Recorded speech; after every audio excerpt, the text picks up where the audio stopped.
I'm DJ Wheat, and we're here at LA Live in downtown Los Angeles. Only one quarterfinal matchup remains before two epic semifinal showdowns to determine who will play for the right to call themselves the Season 2 World Champions. Ladies and gentlemen, the final day of the Season 2 World Playoffs begins now.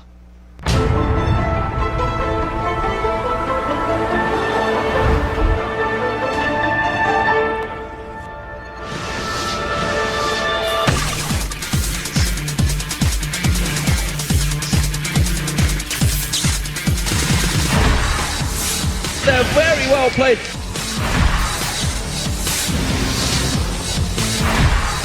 抓一，但是Snoopeh被换到一个。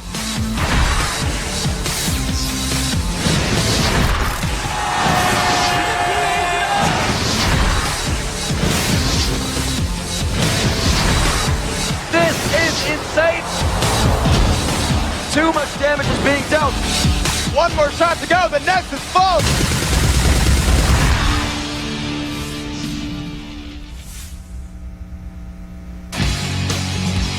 Welcome, Summoners, to the Season 2 League of Legends World Playoffs. Broadcast live from Los Angeles. Please welcome your casters, Jat and D-Man. Good morning, ladies and gentlemen, and welcome to the beautiful, sunny Los Angeles. I am Lee D-Man Smith. And I'm Joshua Jat Leisman. We are here, of course, for the World Playoffs. It is quarterfinals, the final match of the quarterfinals, and what fantastic matches we have today. Today it will be the semi-finals as well. We will find out who is going to make it to that grand final. It's going to be really amazing. The big thing here is World Elite has yet to be seen in the previous 2 days of this tournament, and the signs are pretty great behind us. The signs are pretty great. Of course, this is going across the globe. You know, we've had the 12 different teams from 12 different countries, 13 languages is being broadcasted. The numbers have been amazing all weekend, ladies and gentlemen. I want to congratulate you all for watching this. And anyone in Europe, you know, I'm from Europe, any of you guys have had the stamina to stay up throughout the whole event. I know I've had plenty of you guys tweeting me saying, man, we've watched the whole thing. It has been fantastic. Of course, we're going to be starting off. We had the best 12 teams. There is only 5 remaining. We've got little flash bananas flashing behind me. Joe Miller would be proud of that one. People are liking Joe Miller. These guys are ready to cheer today. They're cheering roundup from the staff saying we're good to go. They're just crazy into it today. This is the best crowd we've had from all 3 days. It is absolutely packed. As, you know, as far as I can see, you know, there's a big 40-foot advertising screen right in front of me across the Nokia Center, and I'm seeing Moscow 5 flashing across it right now. This is absolutely awesome. We've taken over the entire LA Live. Of course, we have one last quarterfinal match remaining, and then we have the 2 semi-finals. And what fantastic stories we've had today, Jan. So the big thing right off the start is that World Elite and CLG.EU actually played a show match about 14 days ago, and World Elite is a new team here, so it's a bit of a rematch of somewhat of a scrim. And man, so much is on the line for both of these teams. Yeah, of course, there's 2 European teams remaining. There's 1 Korean team in there. There's 1 Chinese team. We saw obviously IG bow out. We saw Najin Sword bow out. 2 teams that were incredibly strong in the group stages. And of course, the Russians, they are really the #1 team. How are Taipei Assassins going to deal with them? That is going to be the second game of the day. And this is really turning into a worldwide affair because so many of these countries have came here, and I mean, Azubu Frost could arguably be one of the favorites to win it. So TSM got knocked out by them yesterday. They were the last of the American teams to go. But other than that, it's just 1 team left from every nation. I mean, if CLG.EU and Moscow 5, one of them gets out. I see where you're going with that one. If it happens. But of course, they are battling out for a place in that World Finals. That will be on October 13th, so just next Saturday, only a week away. And what fantastic games that could be. I mean, who is going to be there? Who knows? By the way, these teams are playing for $2 million. A little bit of change there. And even top down from here, it's $250,000 for second place, $150,000 to make it into the top 4. So all these players going to walk away with somewhat life-altering money. It's going to allow them to practice, be big-time pro gamers, and it's really just great for esports. Absolutely. Yesterday we saw 6 teams play their hearts out, of course, packed in front of a packed house here at LA Live. It's even more packed today. I don't know where you guys are all going to fit. But let's take a look at some of the highlights from yesterday. The quarterfinal round kicked off with Moscow 5 showing off their skills for the first time outside of Europe, taking on Invictus Gaming, who were impressive in yesterday's group play. To the surprise of many, M5's Alex Each selected Evelyn, who hasn't been seen in competitive play for a long time. but Alex struggled in the laning phase, getting sniped early by ZZTai's Cassiopeia. At 16 minutes, M5's Diamond swiped Dragon, but the team was punished for it by Invictus in a 4-0 exchange, which gave the Chinese team a 6-2 kill lead. After several back-and-forth exchanges, M5 would wipe IG out, leading to a Baron. With that, they forced a surrender. It's going to be GG anyway. Congratulations, M5! Alex Each's gamble with Evelyn paid off in the end, and he finished with 9 kills and 8 assists. So you guys made some interesting choices in champion picks. We just pick broken heroes. In Game 2, Invictus would start off strong once again, surprising Diamond and Darien with a counter-gank bottom lane, crafting a double kill for PDD and a 6-3 lead for Invictus. But M5 proved why they are one of the favorites to be world champions. Like the previous game, when the 20-minute mark hit, they shifted into high gear, tearing through all 5 members of Invictus for an ace, leading to another surrender. Top 4 in the world officially. With his Zillion play, Alex Each once again showed the power of unconventional picks. Match 2 featured Korean powerhouse Najin Sword, who dominated the group stage behind their superstar Mac Noon. But they were up against a team full of superstars from Southeast Asia: Stanley, Mistake, and perhaps most importantly, Toys. The Assassins jumped out to an early lead when Toys Oriana secured first blood against Song's Rise. Toys would continue to steamroll Najin Sword, using Shockwave to lock up priority targets while the rest of TPA finished them off. On the back of Toys, the Taipei Assassins pushed their way to victory and took a 1-0 lead in the series. Toys was flawless on Oriana, picking up 6 kills and 5 assists without dying once. For the first time in these World Championship playoffs, Najin Sword looked vulnerable. Would they be able to get back on track in a do-or-die Game 2? Not if Mistake had anything to say about it. The Assassin's support was dead on with his blitz hooks, pulling in as many players as he possibly could, even if they weren't the intended target. Mistake was actually not trying to grab Maknoon, but was trying to grab their jungle, but somehow Maknoon was in the way every single time. The Taipei Assassins couldn't be stopped. They shocked the world by knocking Najin Sword out of the World Championship. Mistake wasn't the only superstar in this game. Toys had another perfect run, picking up 7 kills and 5 assists. In the most anticipated match of the day, the best team from North America, Team Solo Mid, battled the best team from Korea, Azubu Frost. Azubu Frost started strong when a top lane gank drew first blood on Dyrus, but TSM responded with a 2-for-1 exchange in bottom lane.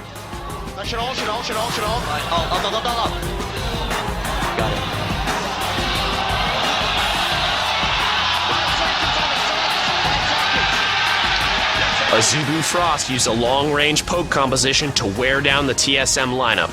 While TSM had a stronger teamfight comp, Frost rarely gave them the chance to fight, chunking down their health bars and pushing objectives relentlessly, allowing them to run away with Game 1. Team Solo Mid will drop Game 1 to Azubu Frost at 40 minutes into the game. Shy's top lane presence was unmistakable as he shut Dyrus down early and rolled to a 7-4-4 KDA in Game 1. Facing elimination, TSM came out swinging in the first 10 minutes, stealing a blue buff and taking first blood after a tense standoff at their own blue.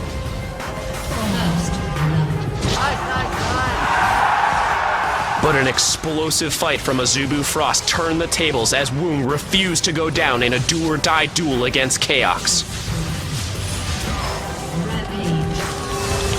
While Xpecial's blitz hook was enough to save the odd one, it wasn't enough to save TSM's tournament life. The ace is there! Freak, the Nexus turrets are going down! Cloud Templar is so tanky! They're trying to thwart out Team Solo Mid! Trying to stop that path to the championship! And Azubu Frost will knock out Team Solo Mid! Woong was unkillable in Frost's dismantling of TSM, picking up 5 kills and securing their spot in the semifinals.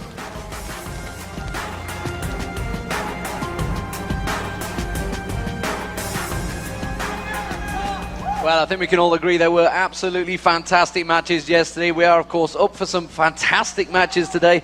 They are going to be in store for you. We're starting off, of course, with the quarterfinals. So let's get over to the main stage with DJ Wheat and Rachel. They are standing by for the start of day 2. Day 3, get the words right.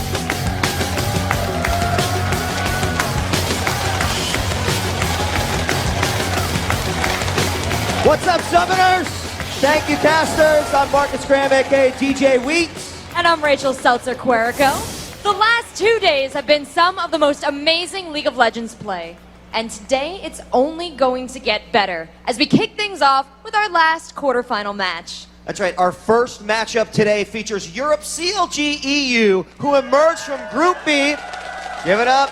They emerged from Group B, earning them the right to take on China's formidable top seed team, World Elite. Now, World Elite, one of the most well-known teams from China. They're anchored by an extraordinary AP carry, Misaya, and they have been tested internationally, competing in Korea, all over Southeast Asia, and also in North America.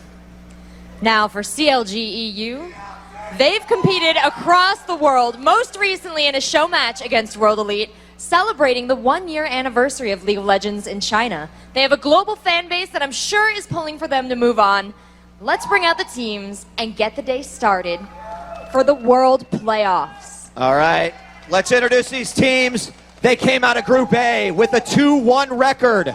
Starting as the blue team from Europe, give it up for CLG.EU!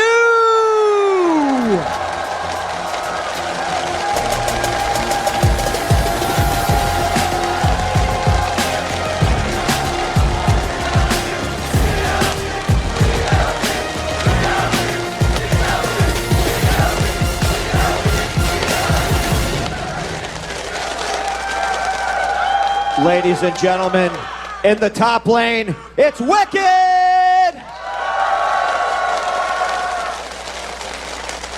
In the jungle, you know him, you love him, Snoopeh!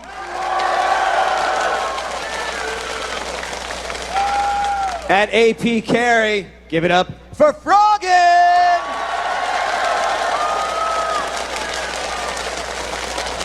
And at AD carry, it's Yellowpete! One of the most important members of CLG.EU, give it up for Krepo!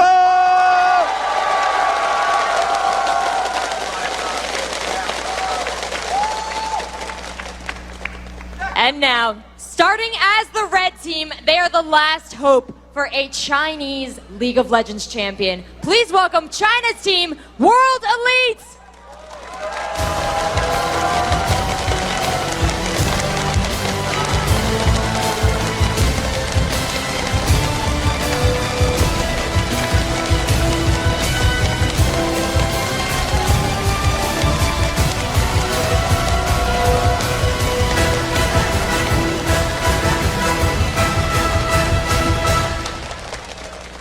At top lane, it's Caomei!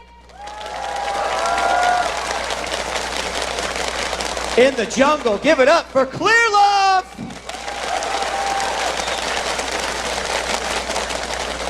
The AP carry, Misaya!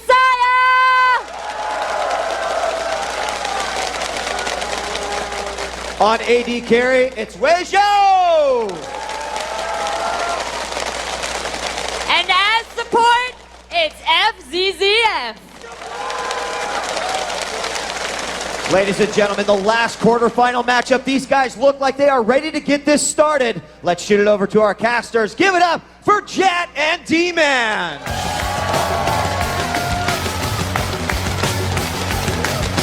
Thank you very much, DJ Wheat and Rachel. We are certainly on the ready to go, but Team WE are coming into this one, or Team WE, as we are going to refer to them from now on. That is the name we've been asked to call them. Team WE are coming into this one, day 3 of the tournament. It's their first game. And yesterday we were worried a bit about the teams that had the bye from the group stage, whether or not they'd start slow. But really, aside from TSM, they all moved on. They showed that they deserved the bye. So it was the Taipei Assassins and World Elite are actually kind of been compared against each other a lot. The major international tournaments that World Elite has played have been against the Taipei Assassins. There's a tournament called Star Wars 7 where they had really epic 50 to 60 minute games, 2-1 for TPA, but World Elite has switched 2 members since then. They were the #1 team in China, and we saw how strong IG was yesterday.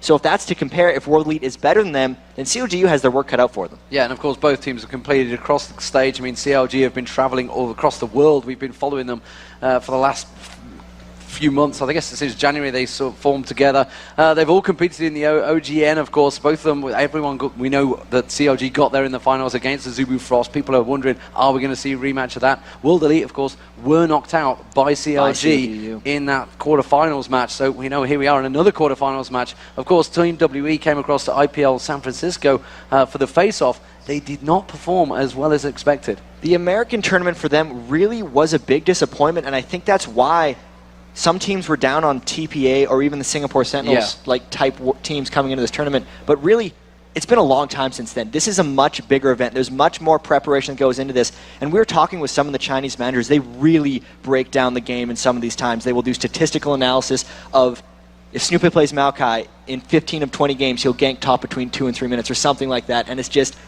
their early game is really scary. They have recently switched out some players. Whether or not they've meshed is going to be really key. Yeah, and of course CLG.EU, we know they've competed across the globe. I remember being with them in the ECC Poland, and then they were flying back to Korea for the quarterfinals versus WE. Then they flew back to Gamescom for the EU regionals. Then they flew back for the semi-finals. They have been here, there, and everywhere. Between the finals, they went to see with Taipei Assassins. Then they came back and did the finals with for OGN against the Zubu Frost. They really are globetrotters. They have been in every single tournament you can think of across the globe. They were here, of course, here at MLG Anaheim. They didn't have a great show in there, which is why people were kind of surprised at how well they've done. So, I mean, we had the China anniversary show match as well. That was actually disrupted both teams' preparation really for this tournament. You know, CLG had to fly over to China. That's a long flight. They were there for 2 days and then they had to fly back. And this was at the start of October. So we actually heard Snoopeh talking about that earlier in the interview. They had some close games against them. World Elite did end up coming out on top, but there were technical difficulties. There were scrim setups.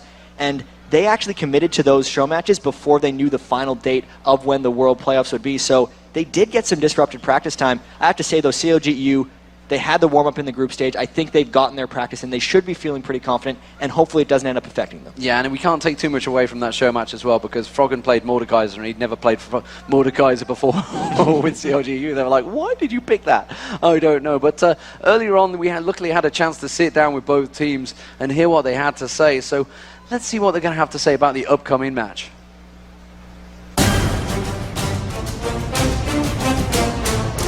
We've played them a couple times. They really like a lot of global strategies, and I think they're a relatively tough team to beat right now. Like, they've had some roster changes, and I think it's made them stronger overall. 我们现在还是会找队伍对练，然后第一天的话，我们会去观察对手的比赛吧，然后做一些记录。 Now it's anybody's game. Anybody can take it. The BO3 matches, a lot of maybe some luck involved. Maybe you have a bad day. Doesn't matter. You got to top 8, and now you just got to take it one game at a time. Play standard, don't do anything unusual, and just play our game instead of playing their game. If we stay calm and just play our own style, we're going to win the games. 我觉得需要每一个队员都发挥很好。 Yeah, they certainly do have to play very well in this tournament. So we've seen how CLG fought the way through the group stages. They went 2-1. They came up against a really strong Najin Sword that got knocked out yesterday by Taipei Assassins, something that CLG.EU themselves did not call. They thought Najin were going to take that one. They've practiced and played against both teams. But what are the keys to the game that CLG really got to take going into this one? Really, CLG.EU, when they're at their best, they just play standard. Wickd wants Aurelia. Froggen, he's not going to get a Nivea, but he's going to get something close to it. Snoopeh has his small set of junglers that he plays, and it's really CLG.EU, even Wickd said there, we just have to play our game. They don't need to react to what World Elite does. They just need to play their standard setup, and Snoopeh in that needs to control the pace. When they struggle, it's because his ganks aren't working. It's because he's not, well, it's not even if his ganks aren't working, it's if he's trying to gank, or if he's just letting his lanes play. Froggen loves the crowd right there, and it's just a matter of more playing their game and allowing Snoopeh to run the show. Yeah, and of course they've got to get the bottom lane rolling. We saw it against Najin Sword. Kane and Prey were very, very strong against CLG.EU. They struggled that one. Weixiao and Fzzf, which from now on we're going to call him FZ. Snoopeh stare, that's what we like. Serious. How long can he keep it up? That's the question. He broke it off yesterday, but he's practiced much now. That's he's intense. A stallion with that look. So the last key is Wickd they have to get. Wickd cannot keep a straight face whatsoever, but they need to get their bot lane rolling here. So much is keyed off of Wickd in these past few games. Teams have been chain ganking him, keeping almost a 2v1 against him. Froggen handles himself with minion kills the whole time. It's about their bottom lane taking the key off, because World Elite is going to key off of Froggen. and they're going to key off of Wickd. Krepo and Yellowpete got to get something going, especially because Weixiao of World Elite is renowned for his amazing AD carry ability. So that's what CLG.EU have got to do. What have WE got to do? They have been a dominant force in the China Joy throughout there. They got here because they are the best team in China. They automatically qualified. What have they got to do to beat CLG.EU this time around? World Elite was actually the first team of all the teams to qualify for the World Playoffs, but really, Caomei has to win top lane. And it's not even a matter of getting him camped. He kind of has to hold his own. Teams that have put 2 members up against him earlier on, it hasn't worked. He needs to be able to beat Wickd, and really the team needs to help everyone else. And Misaya has to slow down Froggen. We saw in the group stage, 300 minion kills by 22 minutes is not okay. Misaya has to do something to stop him from farming, whether that's taking his race, whether that's harassing Froggen down, or whether that's forcing him in other lanes. It has to do something.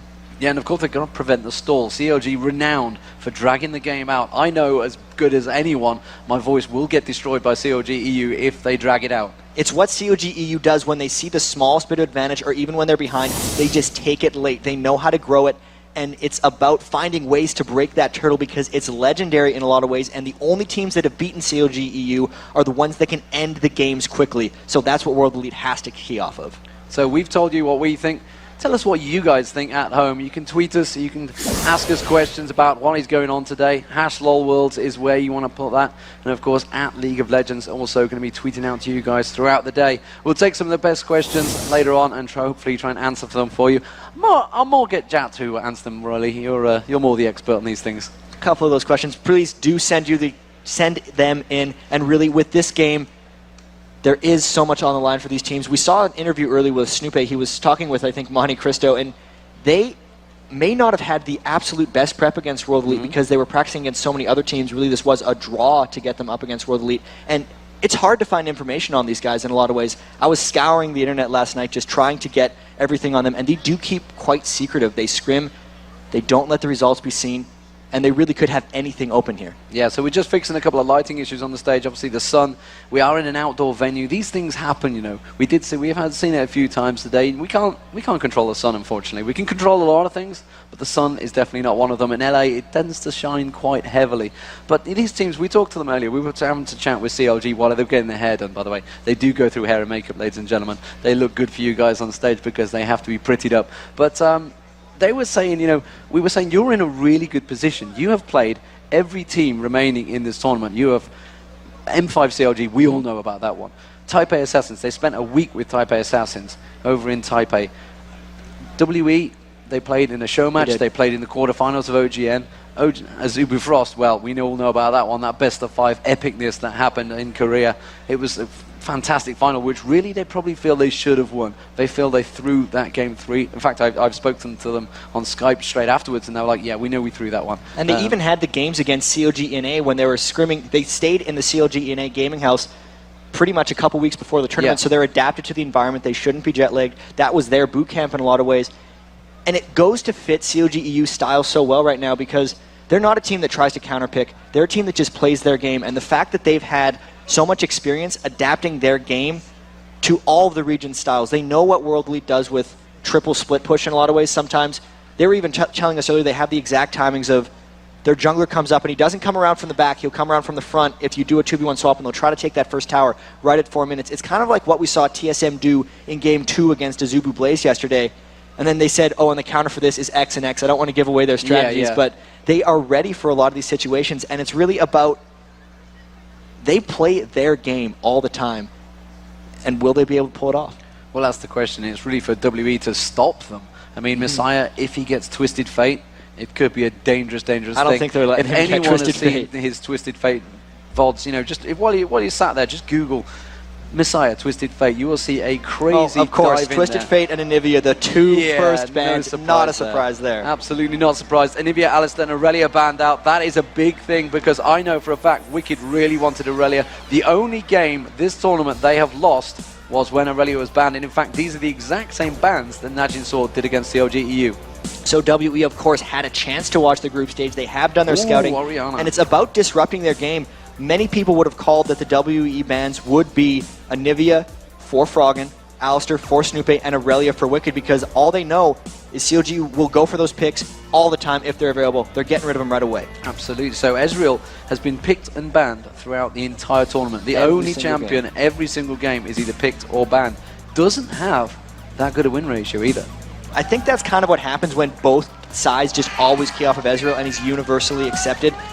It's just the fact, if you're in every game, you're only going to win about 50% of them, because if he's first picked, it could go either way. That Orianna is going to be so key for Misaya. Toys' Orianna yesterday was legendary.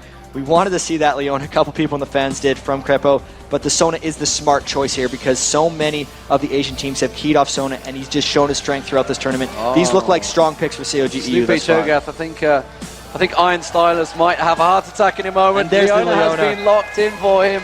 You see, of course, one of the designers and the artists behind that one. Ooh. Very happy to see that one picked up there. But wow, very, very quick lock-ins. They knew what they wanted of WE here. So Blitzcrank Graves on the bottom lane. And that's crazy because they are all out aggressive. You pull in Leona, sometimes that's dangerous. He could potentially turn it around on you, but they want to be able to start those team fights with the hooks. We saw even the Taipei Assassins pulling Mac Noon into fights. Those can change things if you get the right wards up, pull at the right time, and initiate team fights. But the counter initiation here from CLG.EU, so many of these tanks could get pulled out. You pull in a Cho'Gath, a Leona, or a Malphite, and you've just pulled in a problem. So and if he's got to be real careful what he does. He's just going to arcane shift away. Yeah, so that's definitely a problem for them. So they've obviously come in with this with a plan. Now we've seen Wickd on Malphite quite a few times. What will the top lane for WE be against that? And more importantly, what is going to be this AP mid that Froggen is going to go with? Of course, it's going to be Karthus. Smart pick there by CLG.EU. This is somewhat comfort. The only guy who may not be 100% comfy on the champion is Wicked's Malphite. He's so much more comfortable on Aurelia, and Olaf would be really beastly against Malphite. So much about Malphite is stacking armor, but Olaf comes in with a whole heap of true damage. So that's going to be a tricky lane for Wickd. He's going to need a lot of help from Snoopeh. So take us through these team comps right now. We can see obviously we've got the universal power of Karthus in there. You've got the Malphite ultimate. You've got Cho'Gath Disrupt. You've got Leona. There's a hell of a lot of crowd control from CLG. Whereas you look at World Elite, they've gone into this one. They've got the Orianna pull. They could technically put that ball onto Maokai. He could dive into the team. Twisted Advance straight in there and bang, ultimate straight away. These are very beefy team comps really across the board. No one is actually that squishy outside of Ezreal, who can stay so far in the back. And this is something CLG.EU almost always does. They will pick very bruisery team comps. It's going to be a matchup of long, good team fights. So ladies and gentlemen, let them hear you on the crowd stage. They have obviously their headsets on. You can see them, the noise cancelling headsets. But if you shout loud enough, they're going to hear you. If you want CLG.EU to take this game, give them a cheer.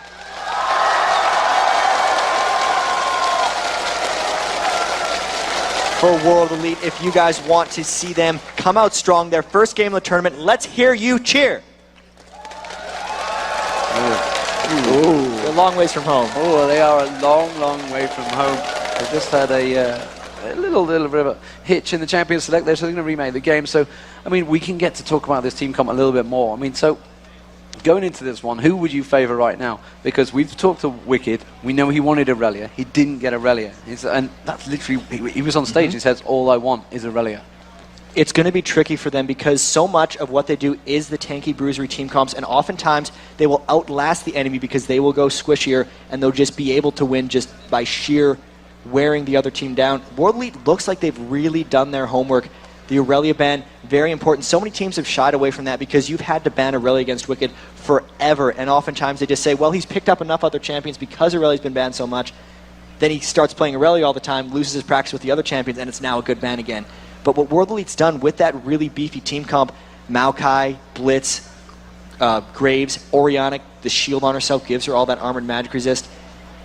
The fights aren't going to be CLG just bruising over them. They have to just outplay them in a lot of ways because I do give a slight team comp advantage to World Elite with their research and how much they may have thrown CLG off their standard play. So I want you to put your live testing hat on right now.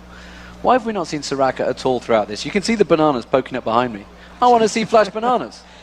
It's interesting because so much of this has been adaptive, and Soraka used to be the queen of just keeping the passive lanes and letting people farm. But so much of this, as the bananas come flying out, is about aggressive lanes. There's so much lane swapping, and if you have a 2v1 with a Soraka, it's hard to get aggressive on that lane in a lot of situations, and she's not the best at just fast pushing and getting the towers.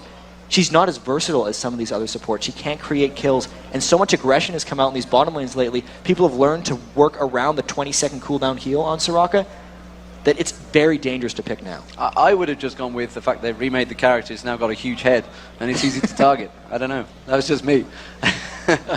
But we are, looks like, going to get underway in just a few moments. So, CLG.EU, they're coming into this one. They've already won against World Elite at the quarterfinals of OGN. They're going to have that confidence, that mentality factor. As a former pro player, how do you deal with that? The fact that you're coming into a game that you know you've already lost in a quarterfinal situation. The great thing for World Elite here is they can chalk that out to the players they've replaced in a lot of ways. Right. Sometimes you can take it off yourselves. They've switched 2 new members, and it was very recently too. On August 25th, they picked up their new jungle Clearlove, and then on September 10th, they picked up Fzzf. So those were just very recent changes, but they said they practice every day, so that could still be hundreds and hundreds of hours of practice time with their new members. And it's a matter of, they are a different team now. They say they're a different team now. That 2-0 is in the back of their minds right now.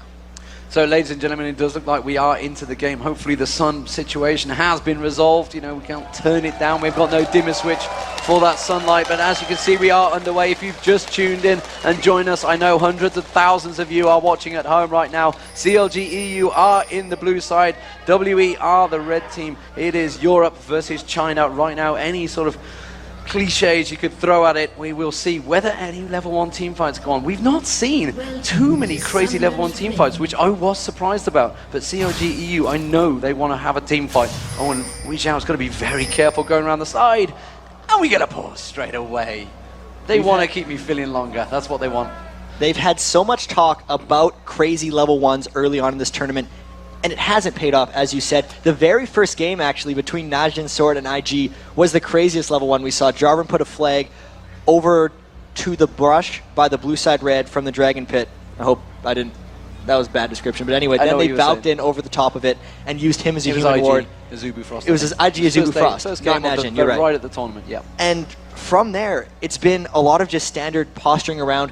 There's been some buff steals, but they just trade buffs a lot of times. You'll invade red, then they'll counter-invade the other red on the other side.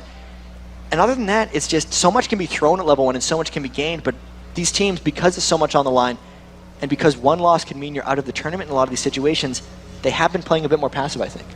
Yeah, and of course, we spoke to Krepo earlier, and he said, we now use Smite on red. Yeah, we don't allow a Gunwung to come in and steal it like he did in the OGN finals. And that's something that had gotten CLG.EU in trouble earlier, is they had been too standard, and that incredible prep work from some of the Korean and Chinese teams had punished them very hard level 1.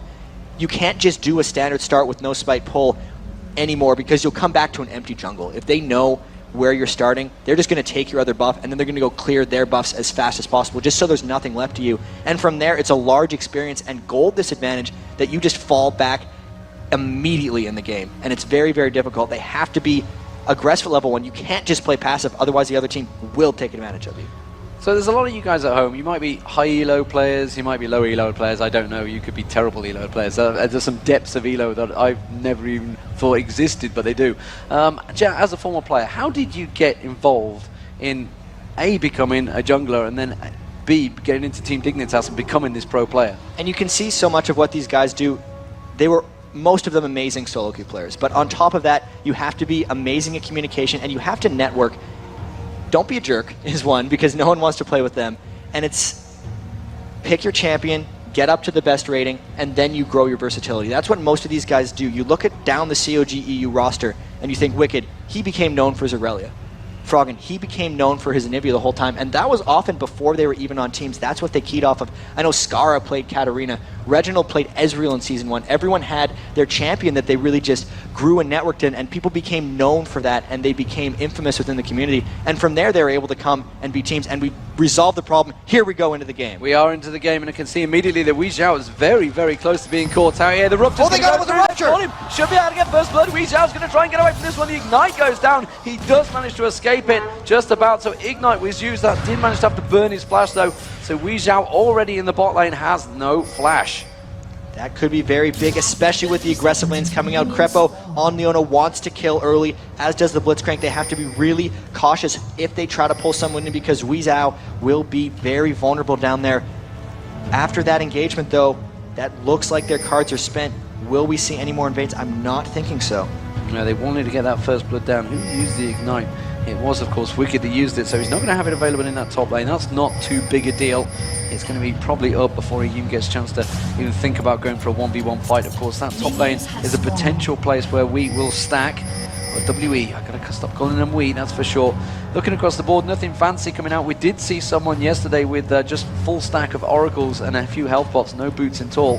It's looking like we're going to see a 2v2 lane top, though, because Olaf is down, waiting to potentially take a blue buff. We've seen this out of a lot of teams. And here's a delayed invade. They're going to try to pull the blue like every other team has done. They're going to get this one. It's going to delay CLG's blue. There's the blue. They do hook it through. Have they got the damage? And CLG are ready for this one. There's the rupture. It's going to hit straight across. Misaya goes down to Krepo. First blood. The exhaust goes down. A blitzcrank as well. They thought about following up. They're going to back away. Clearlove now has got a little bit too close. He could get the stun from Krepo. Instead, they're going to back away from on that one. First blood for CLG. They were ready for that play. They knew the Blitzkrieg was going to come, and they all converged, flashing over the wall, landing the rupture in the exact spot they knew they had to pull the golem with. And then they got as well. They're countering this up right away. They're trying to steal the red as well. Oh, Clearlove's going to walk in. He gets ignited straight away. He has missed the rupture, though. He is going to get to another hit. Yellowpete should be able to get another shot on the back of him. It's going to force him away, and that's going to force Clearlove to back off. WE do not want to let this one go there. They are going to fight for this red buff. You can see they've pulled it around again there. It is Fzzf. It's going to come back around. Krepo still hanging around here. Now we can see Froggen starting to make his way up here. So Karthus is going to join the party. It's going to be a 4-on-4 potentially around the jungle. Level 1 red buff. CLG said to us, they cannot give up these things. You cannot let yourself be bullied at level 1. We must fight for everything we get in that jungle. Fzzf, he wants to hook someone in here, but really I'm not too sure what target he wants to go for. Which one of those would you want? He's going to go the red buff instead. He's just keeping it leashed so it doesn't get high in health. Snoopeh's smite is coming up soon. When they'll get that, they'll be able to take it. You can see Orianna and Graves are off farming lanes. They're pretty much conceding this, and they're going to get the buff steal. It's just going to take them time and maybe cost them experience. And the red smite was used there, and immediately you'll see Snoopeh head up towards that top lane. Crowd appreciating some clearly hard-fought play there from CLG. Oh, and they're going to try to get the rupture down onto Weixiao. They just misses it. Just misses out of it. Yeah, dodged out of it. Dash through. So, the lanes start to reset themselves, and as you mentioned, it is going to be a 2v2 top lane. Froggen versus Misaya in that mid lane, and well, Orianna versus Karthus. Take us through that one to start with. We said that Misaya has to stop Froggen farming. How do you stop Karthus farming?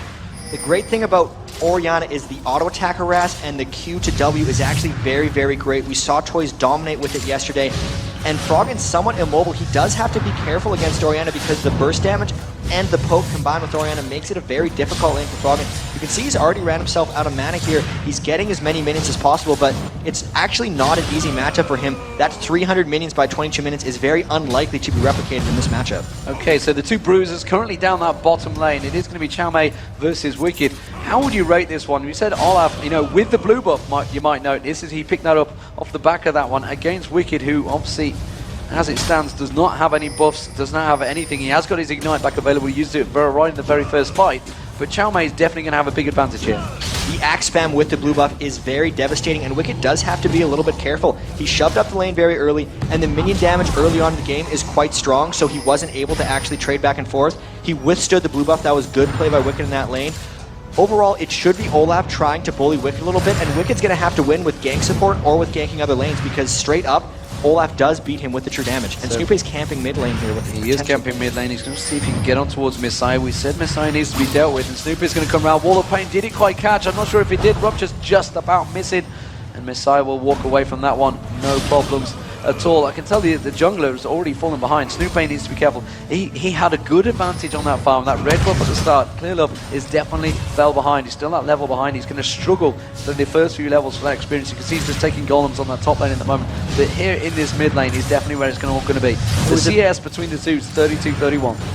And that's the matchup with Misaya. He is legendary for being the best mid laner in China. Everyone actually talks about how fast he clicks. Sometimes they say it's useless, but if you just watch him, sometimes he'll wiggle back and forth because he's clicking so fast, actions per minute, if you're trying to keep it up. A lot of people say it's useless, but he does it to get the absolute right position on every creep. And there's a lot of posturing going around up here. They're trying to shut Clearlove down even more. They stole his raids. It was a disaster early on for Maokai here because they gave the blue buff to their own Olaf, and outside from that, he hasn't cleared any of the big runes and he's really struggling experience-wise. Level 2 at 6 minutes. Yeah, those bot lane exchanges between Caomei and Wickd are definitely starting to prove a little bit devastating. There's a hook there on Krepo. I'm not sure if that was the one they wanted. Just popped his shield out of lane. He hooks him straight in. You know, he could just turn around and stun Weixiao, and Yellowpete was free to do the damage. Krepo is quite happy to eat the hooks there. And Weixiao now has his flash up, so they've gotten through that period where they had to be quite careful. And you look in that top lane, how are they doing? 39 to 31 minion kill wise. No one's went back to shop, and Weixiao only has the 1 level advantage. They are slightly stronger. When you pull someone into Graves, it allows that extended damage from Buckshot, and they have to be very careful. Yellowpete needs to be able to arcane shift through those hooks. Lane. There's a potential 3v3 brewing up here. Tribo straight away, Snoopeh walks straight in, puts the rupture down. They realize his position though. Oh, and he dodges out the hook there. Weixiao takes a shot in the back there, mystic shot from Yellowpete. But great little bit of juking. It was an expert escape by Snoopeh there. He put the rupture down on himself. It didn't grant vision until it popped up, so Fzzf got the knockup, he got far enough away and then juked the hook. So really, if he didn't do all of those things just right, Snoopeh would be dead right now. I'm interested to see how this mid lane's going to work out. I think we're on for record numbers here between these two. 54-54 CS. They've both just backed off. Weixiao currently in that top lane as well, 49 to 38. Has that advantage over Yellowpete currently, 10 CS. So starting to slowly build that advantage. That's all about having to dodge his grabs, his hooks, trying to disrupt as much as possible. The junglers really have not been involved too much. You saw Snoopeh going for a few little ganks in that mid lane. He's just going to play some wards in the mid. But Wickd and Caomei left very much on their own devices, just as we said in the keys to the game. And one of the things with both junglers falling behind or not seeming to have that much action, when you do, oh, nice rupture by Snoopeh, trying to just disrupt Misaya from going back. But the junglers early on like that, when you counter invade, you shut one guy down farther, but you shut yourself down too because the efficiency is gone in the jungle. Snoopeh has spent so much time roaming around, so much time waiting around that red buff, that he just fell a bit off the pace, and he's only level 4 at 8 minutes, so really, both junglers are hurt from this, and it's allowing the lanes to really just have straight-up matchups. Straight-up matchups indeed. That bottom lane is definitely going to be a farming session, and currently Olaf is running out, so Caomei definitely out farming, and Wickd is actually pretty low, and he's in a dangerous situation where Caomei may be able to have a little bit of help from Maokai and dive on him. Currently the blue buff has just been exchanged, Misaya's picking that one up, but Wickd down this bottom here, a couple of axes coming across him will definitely work him down. Obviously he has that passive, he did manage to dodge out of the way of it, but that's what I'm talking about. Caomei just putting that true damage down on him, the axe going across, he is incredibly low down the bottom there. They have grabbed Krepo though, they're going to put the ultimate across Fzzf, they have got the exhaust on, he should be able to get away from it. Wickd meanwhile has gone down that bottom lane, Carter's ultimate is not going to land in the full length ultimate grab, what a fantastic grab there, and Weixiao picks up the kill. Caomei will go down in that bottom lane. It's a 2-for-2 exchange now, and wow, what a crazy fight. We missed the Wickd exchange actually. I think it was Snoopeh that kind of baited him in there, did obviously pop his ultimate. We maybe get a look at that one, but wow, what a full length grab. Froggen also coming in with that ultimate, helping out both lanes. Without his ult, neither of those lanes would have got either of those kills, so it was very key that he didn't get that disrupted by Misaya. WE actually coming out a bit ahead in these lanes. They gave up the first blood, but they've now pulled up a 500 gold advantage. So much of that comes from bottom lane. Caomei, double gold per 10 items, and just 20 minion kills ahead of Wickd, and he's granted the kill. That's where WE is getting their advantage from right now, and they need to support Wickd here. Caomei has done so much to beat Wickd here, because in the previous matches, Wicked's really been 2v1ing, and right now he's getting 1v1 by Caomei. You talk about that advantage, but Weixiao, you know, he's ahead in farm, he's 78 CS to 57, 20 CS ahead, and a kill on top, which obviously gives him a huge gold difference. He's sitting on 2,600 gold in lane, just gone back to buy. Let's see what he picks up. He's gone straight for a BF sword. He has got a Dawn's Blade in there for that little bit of extra health, but very early on the BF sword. They're going for the early aggression there. That's just saying you don't need to sustain. He's not worried about harass. And if they get a pull, he's going to follow it up. They're just taking that blue. They can't get there. He can't get the range there. On towards that blue buff. Wanted to pull it back. So 10 minutes gone into this one. Caomei working over that bottom turret. Misaya stealing away the wraiths. As it stands, WE definitely pulled themselves back into this one and winning out the lanes. And what CLG.EU needs to do right now to get back on this is kill out Clearlove. Clearlove's went for that naked oracles, which means he's gotten it before any gold per 10 items. He doesn't even have upgraded boots. If he is able to go around and clear out CLG.EU's wards without getting on us beforehand, it's going to be disastrous. Fzzf trying to camp up against Wickd. These lanes have now swapped to 1v2s because it wasn't working out for Wickd. And WE seems to be content with just pushing up this top tower. It's going to be interesting to see if we can get himself back in the game a little bit from here. Yes, it's interesting to see. We've got to 11 minutes. They have decided to switch it up. Does that mean they're going to go for a Dragon maybe? I can see Wickd actually heading down towards the mid lane at the moment. So will they maybe try and position themselves? I can see Krepo and Snoopeh also starting to close that gap. Are we going to see an early Dragon from Looks CLG? like Definitely going to be an interesting setup. Looks like WE not really in a position to deal with this one because you can still see the top lanes are starting to head down. There's Orianna putting that distance down, trying to slow things down, but they are aware that CLG going for it. Meanwhile, down that bottom, I can see Krepo is actually Yellowpete having a little bit of problems with Caomei. He can't get up to that Dragon, but it is going to get taken by CLG, and WE are going to give this one up. Yeah, they had the 2 members top lane, and Wickd spent the entire time running down. When they did that lane swap, WE didn't react.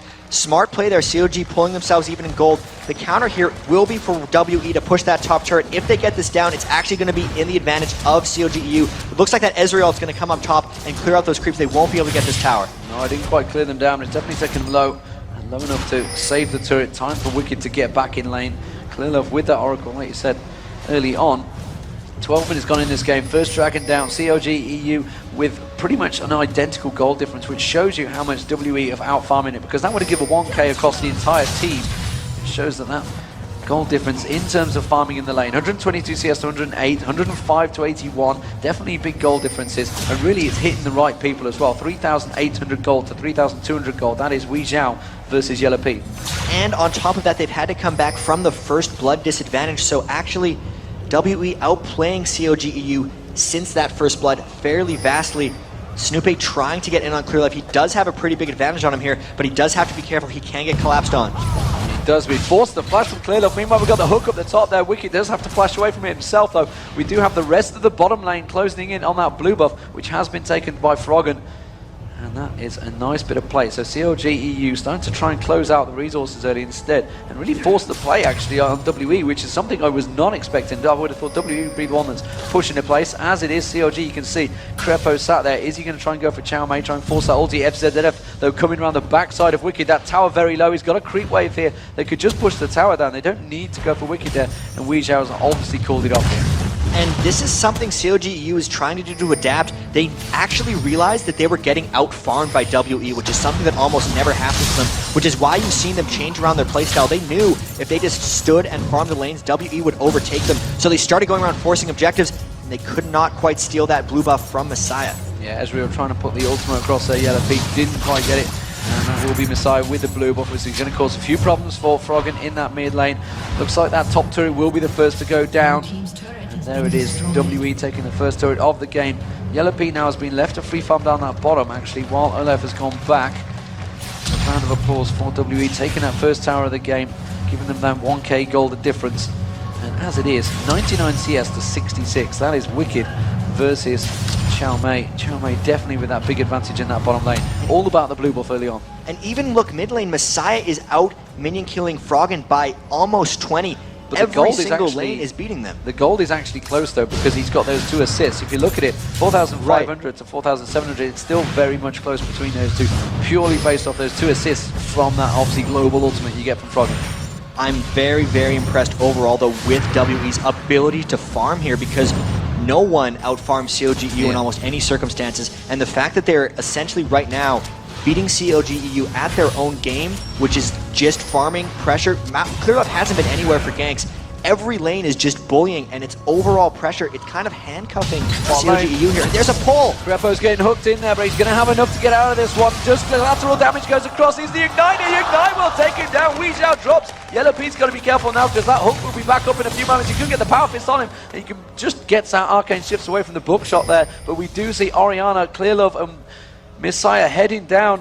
Yellowpete's got to be careful. He's got Snoopeh coming to try and protect him, but I'm not sure they're in a position to be able to protect against a 4v2. Snoopeh now realizes he is in desperate trouble. Yellowpete backs out of it. Snoopeh should be able to back off, and he will indeed back away, and that is going to be the bottom turret gone. Fzzf does pick that one up. It's 2-0 World Elite for those turrets. Something about World Elite's style is they were actually the first team to kind of revolutionize the split push strategy, which later Azubu Blaze showed to North America at that MLG Summer Arena. And they're more likely to just take turrets when they send 4 down than to try an aggressive dive, because they know the map control can be snowballed better than a singular kill. And we saw that there. They would have had an opportunity to try and kill Snoopeh, but they realized the greater advantage was to just take that turret. Now 2 turrets to 0 and a fairly large advantage. So we have a bloodthirst to come out by now. Weixiao 2-0. Definitely ahead. 143 CS to 104. That is a big chunk of change difference between those two. 174 to 156 for the mid lane. As you can see, the gold difference proving it is a 1,500 gold difference currently for Weixiao to Yellowpete. That is a big difference. We're going to have to see Yellowpete disappearing off to those lanes on his own. They're going to try and fight for this red buff. They're not in the right position though. There's a ward right there. Krepo is going to certainly get caught out here. He is going to pop his ultimate. He was ready for it. The Ezreal ultimate comes across. There's the Cardinals ultimate. Can they catch out Fzzf? They will. His mana shield's on though. He should be able to get away from this one. Krepo wants to land the stun. We can see the wall of pain coming down from Froggen. Froggen's going to get a couple of late waves. He's going to be able to back away. He's flashed out of it. Can he get close enough? No, the dissonance slows down Froggen, and they do get away from it. There's the Orianna ultimate. Pull CLG back. Yellowpete's trying to drive on Misaya. He is going to be able to back off to his turret. Very well played by WE. And Wickd was going to try to pick off Blitzcrank over the wall, but he actually missed his ultimate. You can see it's just on cooldown. It fizzled into the wall, and that would have been a pickup they needed. But overall, a fantastic escape by Fzzf, supported very well by Misaya, and that's his Orianna. They have to be very careful now. With that Athene's Unholy Grail, he's going to be getting most likely a death cap as his next item. They've done nothing to slow him down right now. He's really just taking it to CLG. Absolutely, we are seeing Yellowpete, like I mentioned, going to have to disappear off on the lanes and just farm it out. So this is the time that WE want to start pushing the pace on CLG because they just are not winning out the fights. They want to pick up anything. That could have turned things. If they would have caught out that Blitzcrank, then Misaya would have definitely turned things in CLG's favor. As it is, WE with a strong advantage. Dragon has just spawned and immediately WE on top of this one, so they know the timing. Despite the fact they didn't pick it up, they are right there the second it spawned. Luckily, they had a ward on it the first time CLG.EU took the Dragon, so they're just taking clearly here, and they have a big enough advantage here. They know Yellowpete wants to disappear into these lanes, so they're just not letting him. They did the red invade, which CLG was able to counteract, but just the overall objective taking, they're not allowing CLG to do what they want. Instead, they're dictating to them. So that wall of pain hitting Caomei forces him back. You can see that Fzzf, he wanted to get a hook on someone and open things up, and that's what CLG got to be careful of. They don't get any blind hooks through these walls. Fzzf, we saw some fantastic hooks yesterday by Taipei Assassins, despite the fact they were pulling McNoon. They didn't want McNoon. They were after the jungler, but they kept getting McNoon regardless. It worked out for them nevertheless. Blitzcrank is interesting to see how he's come back into this one. We saw Curse using it quite often. Elements obviously was rocking Blitzcrank quite heavily in the North American regionals, but we haven't seen too many teams using it outside of Taipei Assassins that were pulling it yesterday, but it seems to work out very well. It's one of those champions, if you do hook a winner, you will definitely win out the team fight. And now we still see CLG grouping up in the mid lane, and World Elite is kind of flanking around them a bit. They might look to force if CLG gets too cocky here. It could be Blitzcrank pulling them in, or it could just be CLG overcommitting, but that is not CLG style. If we see Wickd kind of ult in and try to create a team fight out of almost nothing, that would really be a sign that CLG is pulling for something, because we almost always see them counter-initiate and wait for the other team to come to them. It's kind of why they're sitting in mid here. They're waiting for WE to make a move, but they're not taking the bait. You can see Olaf's went up to push mid. CLG is just sticking around. Both of these teams want to be initiated on. Yeah, they're pushing that tower. Wall of Pain goes down to force them back. There's the rupture. They're going to continue. Yellowpete managing to put the damage on there. Mystic shot. There's the hook. It's Wickd they pulled in, not the one. He did have to flash out of it, though. He was a little bit worried. He's not tanky enough to take the full-on damage there, Wickd. So he did have to burn a flash, which means he will not be able to do any of those crazy flash ultimates you sometimes see from Malphite. And CLG back off a little bit from this one, but they are continuing to push this mid turret. They are just sitting here, and WE does see a lot of creep waves crunching up. It's a very interesting strategy here by CLG. They are poking away at that tower, and WE still not able to initiate on them. It's kind of odd since they are ahead. The hook comes out there. I think I just saw collateral damage. Did Weixiao just use his ultimate? Yeah, he did use his ultimate to try to clear the creep wave. Try and burst them back. Weixiao going down to that bottom lane. He's got to deal with it because that bottom turret, has been pushed heavily. And again, CLG still continuing to be grouped up. So CLG definitely changing their level of play here a little bit. They're not going to stick to those farming lanes. They are insisting on getting this turret. They should get it this time around though. And that was just, there's the initiate! And Wicked's dived in there, Fzzf gets dropped straight away. The Orianna ultimate pulls Krepo in there. Caomei's going to try and get up to Krepo. Finally, they take the turret down. They're a little slow on that one. Krepo's gone down, Wickd has gone down, Froggen is going to drop his gullies. Disruption slowly in there. Has got his ultimate available, but there's not enough damage across Clearlove. Has gone down. That's an Oracle down as well on Clearlove. That has definitely worked in their favor. It's a 3-for-3 exchange, 3-for-2 exchange, sorry. And that looks like Weixiao and Wee's going to take this turret down off the back of that one. So Team WE, despite the fact they got initiated on, are going to come out on top. If they can take this inner turret, that is disastrous for CLG. And that's actually what WE wanted. That's why they were around split pushing the lanes. They're just worried about overall advantage, and they're turning around CLG's strategy on themselves. Wow. 2 turrets out of that fight. It was a 3-for-2. That makes up for the Oracle loss, and that is a win for WE. CLG really pushing here because they are getting down and they're not sure how to get back in it. Well, this is the aggression you see often from Moscow 5. When they take that advantage, they will just drive it home on you, and taking 2 turrets and a blue buff off the back of a straight up fight from a 3-on-2 is disastrous for CLG. So now they're going to have to hit turtle mode. We've been and done it before. We're going to have a replay, ladies and gentlemen, with the player audio. Morning, Blitz. I'm gonna go. Back out. Marker! I'm low. Get tower. Run.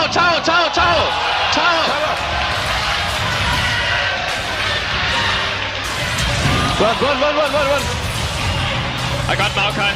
I have flash Back out, but I got Maokai. Good job. That's Oracle. We got Oracle. 3-for-2. So Froggen saying there, you know, back out, but I got Maokai. They knew they'd managed to finish him off, but well, the call straight away was back out. Wickd went in. You could hear some miscommunication there. Oh, WE trying to get initiation. They're going to get Froggen. They're going to go for Froggen. The Orianna ultimate missing there, and Fzzf also. Froggen is going to go down. Has he got enough to kind of follow it off? Obviously his ultimate's not available. Big, long global cooldown on that now, and that is going to be a problem. And that is 7-4. Oh wow, they're going for a Baron right now. They are going for a Baron. They've already started the Baron. Caomei already in there tanking it up. He could definitely take a lot of damage on this one. How are CLG going to react to this one? There's the ultimate coming across far too early. They've got not a lot of vision, if any at all, of the Baron pit, so they realize they have to back out of this one out. They are going to back out, and there is Snoopeh. He's going to come around. They're going to try and pick up an advantage. Wickd is just below. Yeah, they're going to back straight off from this one. They did manage to force him off that Baron, though.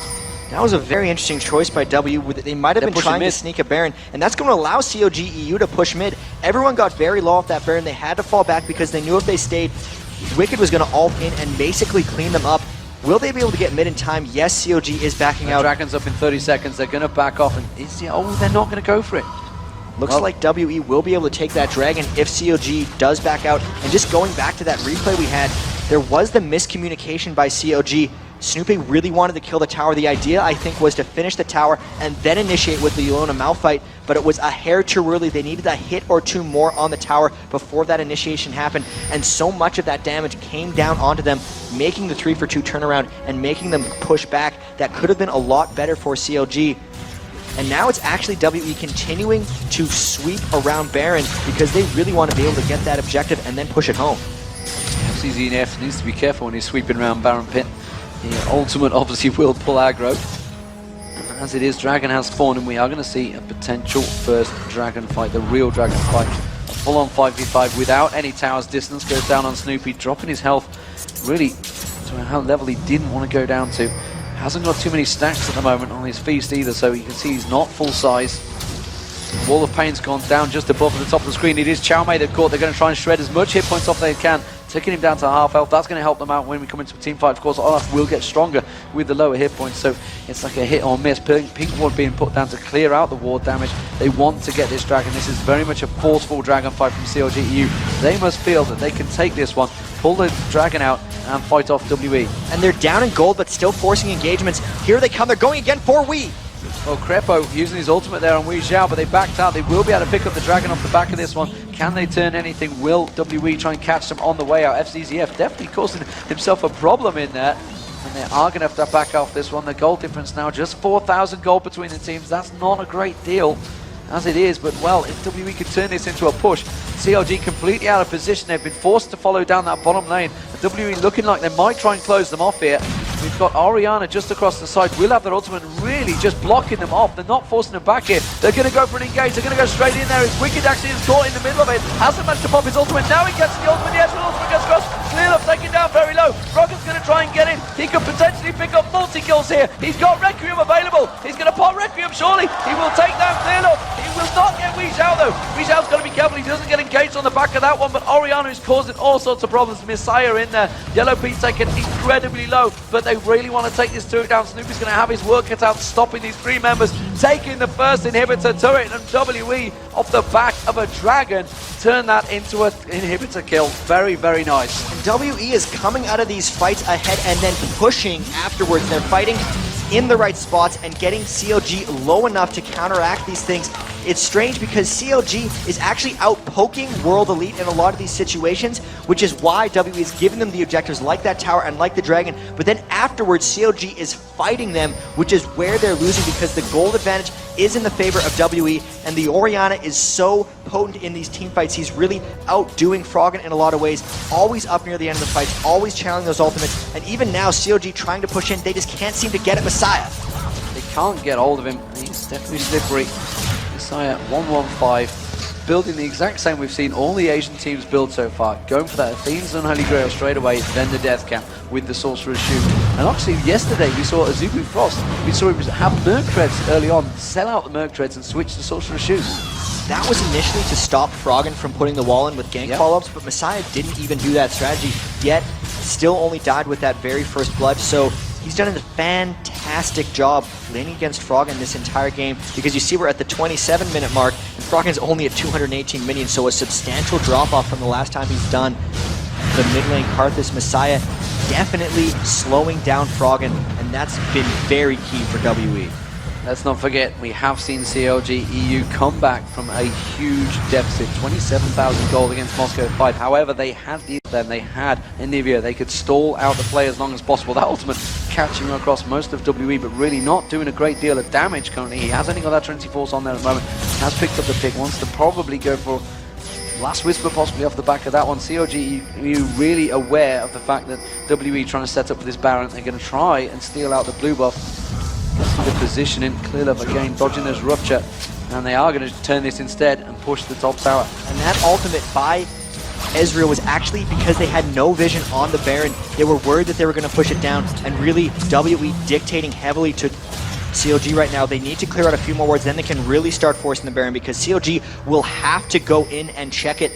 The wards, look at all the wards that WE has in this area. This is what we saw from TPA when they played Blitzcrank. They put a sea of wards around the area, hoping that when CLG comes to scout, they can get a pull on a priority target over wall. There's that one ward they still need to clear out, which they're getting right now, and from here, CLG's in a big amount of trouble. They have to initiate a perfect team fight, but it's so difficult since they don't have vision, and World Elite can see everything. Yeah, and it's everything for Malphite. Wickd really wants to land that perfect ultimate. He's been trying to get it, and they have just positioned themselves so well. He landed a really good ultimate in the last fight, but unfortunately they didn't have the damage to back it up. Again, they're just catching their position. This is the pull they need. They're going to get a grab. Oh, that would have been Krepo they tried to go for. The rupture managed to land. They have a little bit of a blind vision around the side there. Are they going to try and fight them in the jungle? I'm not sure that's the ideal position. That Oriana ultimate could be deadly in the position they're in right now. And you can see Fzzf, he's just like, yeah, go on, pull me. I'm initiate on me, do whatever you want. I have this mana shield and I am tanky, and I'm just going to allow all the damage in the background. He's effectively a tank. He's not just a support, he's a tank in there. Misaya using that speed up, and CLG for that little bit of a merry dance have managed themselves to get themselves a clear lane. And honestly, WE is displaying a level of patience that really is only rivaled by CLG.EU in these late game fights. Even though they have a 5,000 gold advantage and seemingly entire map control, they're not brute forcing any of these fights. They're not just trying to run in. They're waiting until they get an extremely advantageous one. They will only want to start a fight on a blitz pull, or if CLG.EU expends cooldowns to get into them. They're not going to grant a free team fight for CLG. They're going to make them work for it. And the longer it goes, the higher the chance that they get a pick with that blitz hook and win a team fight 4v5. Yeah, the goal difference there, you can see really where it's stacking out. And Weixiao with a 2,000 gold advantage over Yellowpete at the moment. That's a big difference for your two AD carries. That is a major item, and you can see he's got that Bloodthirster, Phantom Dancer, and Quicksilver Sash compared to just that Trinity Force for Yellowpete. Definitely falling behind. And could we say Ezreal's stats again just collapse in? Oh, are they going to try and collapse in here? we could just get the camera up a little bit more, we might be able to see the action. It is Froggen, he got hooked in, he got destroyed. There's the Malfoy ultimate. They do get the ultimate across the entire of Krepo. Froggen should be able to pick up 1 kill off the back of this one. Weixiao taking incredibly low. Yellowpete trying to collapse onto him. Now he's got Caomei diving on. Clearlove as well. They're collapsing on Yellowpete. Yellowpete's going to get dropped. He cannot pick up any kills off the back of that. He was just manhandled throughout that. Snoopeh wants to finish him off. They can't get anything from it. And after a perfect Malfoy ultimate there, in amongst Froggen's, I cannot believe Weixiao came on top of that one. They just closed down. Yellowpete tried desperately to get onto Weixiao, but they just couldn't do the damage. He just dashed away and said, right, Clearlove, defend me. Such a close fight there. Pulling in Froggen could have been disastrous because he was sitting in them with the file, spamming the wall, spamming the Qs, and it was just a matter of everyone on WE pulling back at just the right moment. By the end of that fight, they were all at less than 1/3 health. Now their life's healing up. It's a 4-man Baron. They're tanking the damage, passing it off very well. They're going to get this Baron, and that's so many team fights in a row that they've squeaked ahead of, but then taken a huge objective afterwards. Before it was towers, now it's Baron. This is potentially a stranglehold for World Elite. So we've got a replay of that one with the player audio. Let's just see how crazy they get. Chris. Oriana, Chris. Back out, all up. I'm all up. All up, first. All up. I'm running. Whatever. Fuck, I was under the impression. I got out. Yeah, you jumped in and suicided. I did, but... Well, as you can see right there, Froggen really making the calls there. He wanted to get Weixiao, but they couldn't do it. They switched to Olaf, they couldn't do that. Switched to Maokai, couldn't do that. They just didn't have the damage left to really catch all that position. One thing CLG does somewhat better than other teams is actually call targets in team fights, which oftentimes does very well. But with that, WE was able, when they got called as a target, they realized the focus and they would disengage, and it was allowing them to just all sit around fairly low. The focus overall wasn't quite able to close things out. A lot of that just happened to be all of CLG's crowd control was bursted right away. So later on in the fight, when they wanted to focus, it allowed WE to disengage those fights. And that was really close. CLG, their team fighting is some of the best in the world. And even though they are behind, that fight was razor close for them coming out ahead. Now with the Baron for WE, they have to be even better and catch WE even more by surprise. Yeah, and of course that gold lead was extended. WE picking up the Dragon while we looked at that replay. You can see it's 8k gold difference now. WE definitely with a huge advantage. But, you know, those super minions, they've been pushing down that mid lane and not really being used that much. And now the inhibitors respawned. You can see that, well, CLG would have had a good chunk of farm off that. Snoopeh, you can see, looks like he's got 6 feasts on him there. He's very much up to full level. There's 5 feasts, so he just needs 1 more. So he's going to be at full strength when we come around to this next team fight. However, that Baron, let's have a quick look how long that Baron's got left on them. If we can, it looks like it's got full 2 minutes on this one. So WE have a long stretch in this one. WE really wants to take this inhibitor. There's not much CLG can do to stop them. They're afraid of the blitz pull. They're afraid of the zone. Fighting a team with the Baron and a huge gold advantage can be disastrous. That's the second time that inhibitor's fallen. CLG really needing the turtle. When the second inhibitor goes down, it becomes exponentially more difficult for them to hold off, especially these outer turrets. I'm guessing they're going to have to hold off this one. Otherwise, Blitz or Maokai could come around the back and really corner them into a team fight. Yeah, it's a very dangerous situation for them, and really, Wickd needs the entire team grouped up, and this would not be a group situation. Blitzcrank really has been causing problems on Fzzf since coming into this team. Definitely seems to have made things tick for them. Misaya also proven himself a problem, but really, the damage was done in the very start. Wickd lost his lane to Caomei. And so much of this from WE has been from the 3 somewhat core members. The 2 new members are Clearlove and Fzzf, and what they've really done is just deferred and enabled the solo laners and the AD carries to take over this game. You can even just look from the minion score how much of the farm is directly deferred to those giant carries. 288 for Misaya, 288 for WX, and it's just Graves versus Ezreal, Yellowpete versus Weixiao, just farm-wise, is not even close right now. So much from CLG is just too many priority targets almost at this point, and they really have to pull something out of their hats here because it's a struggle to stay alive in this game. Standing room only here at LA Live. It has been a fantastic tournament throughout the last 3 days. And really, we have some absolutely amazing games coming up for you. Of course, it is going to be Taipei Assassins versus Moscow 5. That will be after this one concludes. It is a best of 3, of course, here. And CLG.EU at the moment looking in a dangerous situation. WE looking to take home this first game. This is the first outing that WE have had. They sat here for the 3 days, sat very patiently, practiced heavily with IG, I believe. You know, that's the few times I've seen them practicing. It was with IG, their Chinese counterparts, and they've really prepared for this one. CLG, on the other hand, they said, look, it's like cramming for a last-minute exam. You can't learn anything from last-minute practice. You just need to know it beforehand. In which case, they felt comfortable coming into this game. They are looking like they may well go down in this one. How would they turn things around if they do? A lot of this from WE is about that preparation. It was stopping Wickd from getting a rally. It was stopping Froggen from getting a Nivea. CLG will have to change up their team comp a little bit in the next game, because if this happens and they do fall off, which could still happen differently, we know WE has what it takes to beat CLG, so they do have to switch it up. So they're going to have to play something different. 36 minutes gone in this game still. And 10,000 goal difference. Fzzf sat there with that ward, looking to maybe get a hook, start something off. CLG far too experienced to try and fall for those tricks.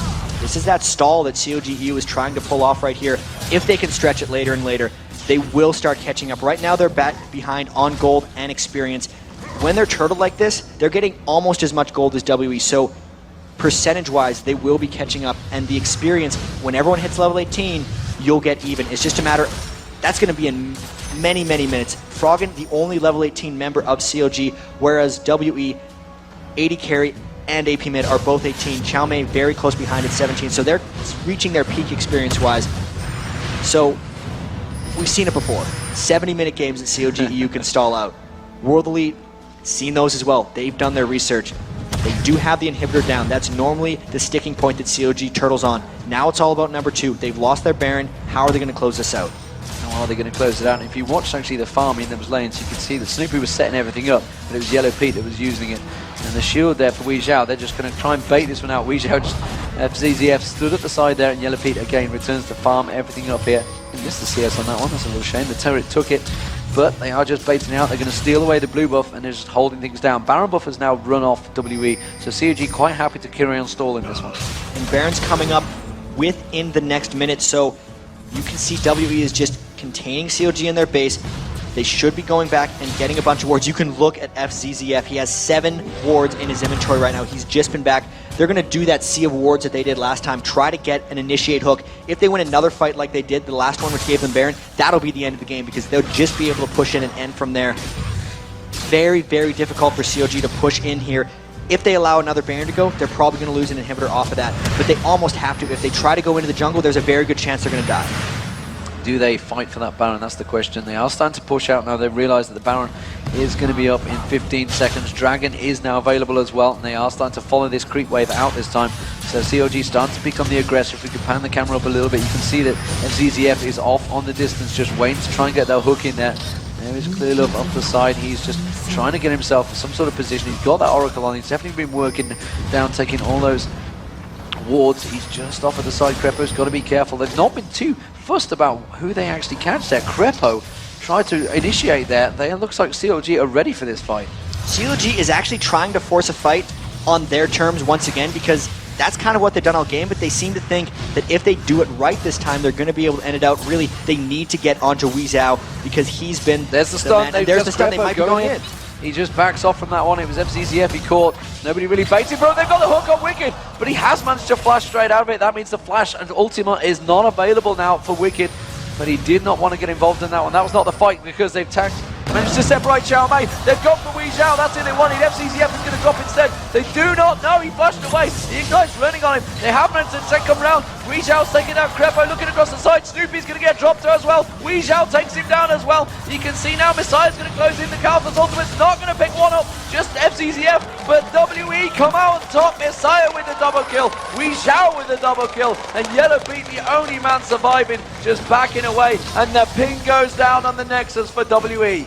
WE, such great execution in that fight. You thought that they had a window when Caomei got zoned out by CLG.EU and they all converged in the mid lane, but what happened is so many members went away to follow Misaya and they could not touch him. Such good play by everyone on WE. That team communication actually outclassing CLG.EU this game, and they're going right down for these inhibitors. They might not actually be able to take the Nexus here. They're very low. The death timers are up. Krepo's alive. They're going to try to just, I don't know how they're going to finish this yet. Weixiao trying to turn out towards Yellowpete there. Yellowpete just trying to force him away as best he can. Krepo's going to come around as well, but the inhibitor has gone down, and once those two inhibitors goes down, it becomes incredibly difficult to come back from. Krepo's going to try and set these up for Yellowpete. Yellowpete farming out as quick as he can, just trying to defend those turrets, but that's one Nexus turret down. They didn't get the second, so they held them off for a little bit longer, sustained the loss, but well, CLG in a desperate situation as WE pick up the next Baron. That's surely the end of CLG. Well, this is CLG's last-ditch effort. They are all very low, and they're going to be finishing this Baron, but they'll be at low health. So if CLG.EU gets another team fight,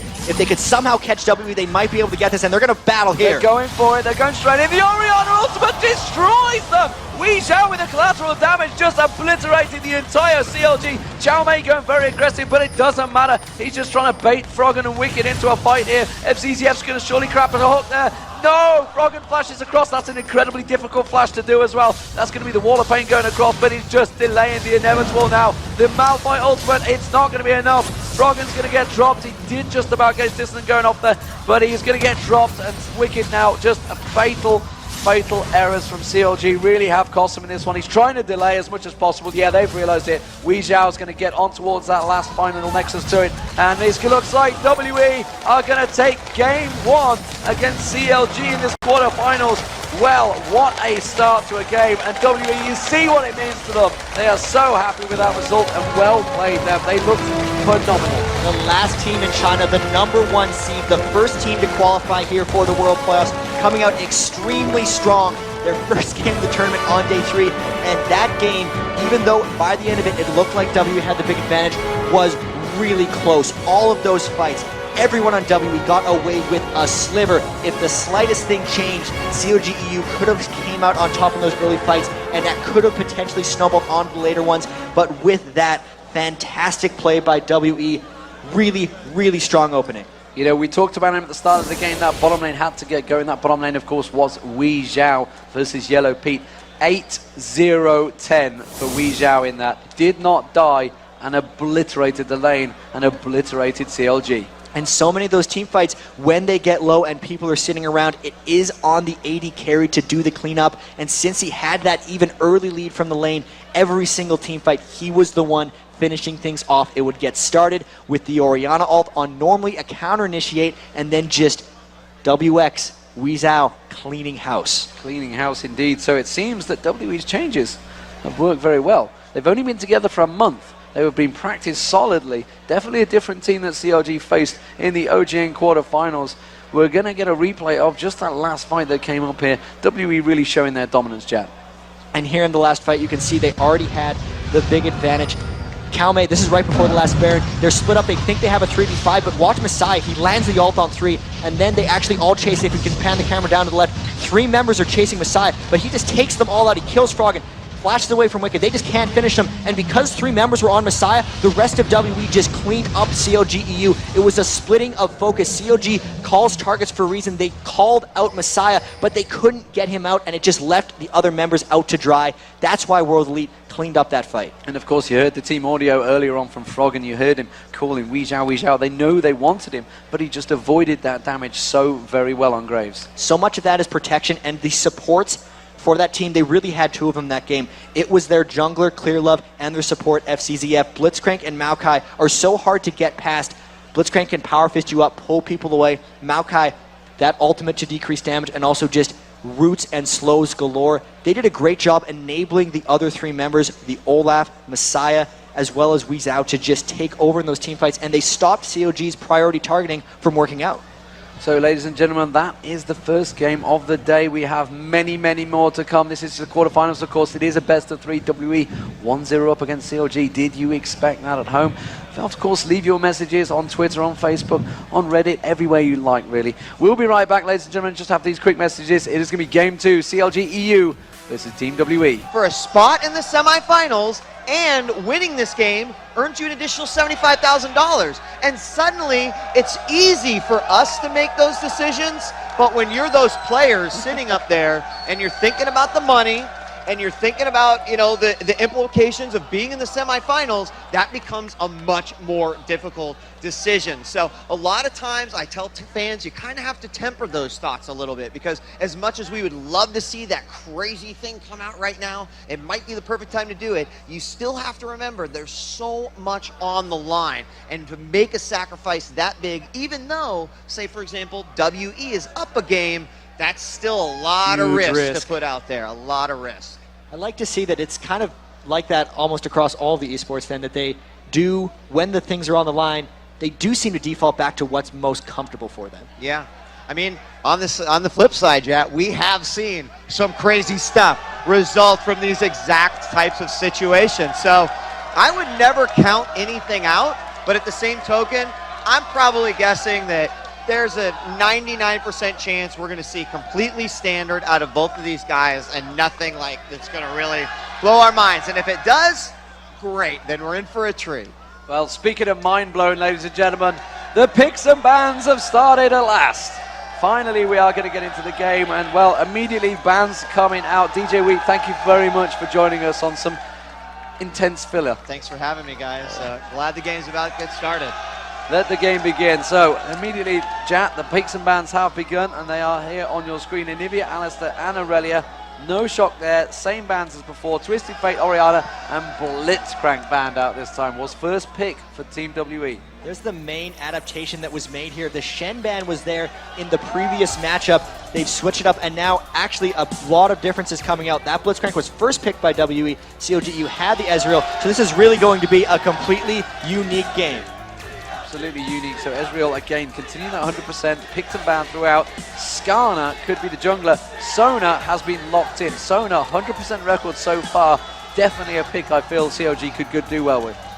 And that's just the standard play here by CLG.EU. They do know that Sona is somewhat of a generic support, good in almost every scenario. And the main thing that stops Sona actually is Blitzcrank, which they've banned out.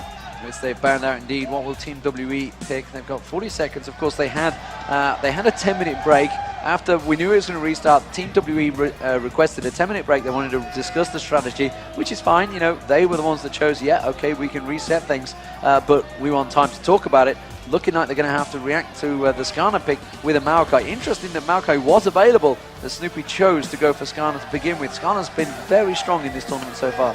And here we could maybe see a Nocturne. We really have to make sure WE doesn't get too upset about this change, because even though CLG.EU was coming back in that last game before we had the disconnect, before we had the problems, they were winning. And if you get that in your mind, you can't have it as a negative thing, which it most likely is. You have to realize, hey, we were winning, let's just go do it again, instead of saying, man, we were winning, we should have already moved on. You've got to get that out of your mind. And we're seeing the four-man dive comp here from Team WE. The Shen ultimate down the bottom, Nocturne from downtown, sliding straight in there, which is quite relevant since we are in LA downtown.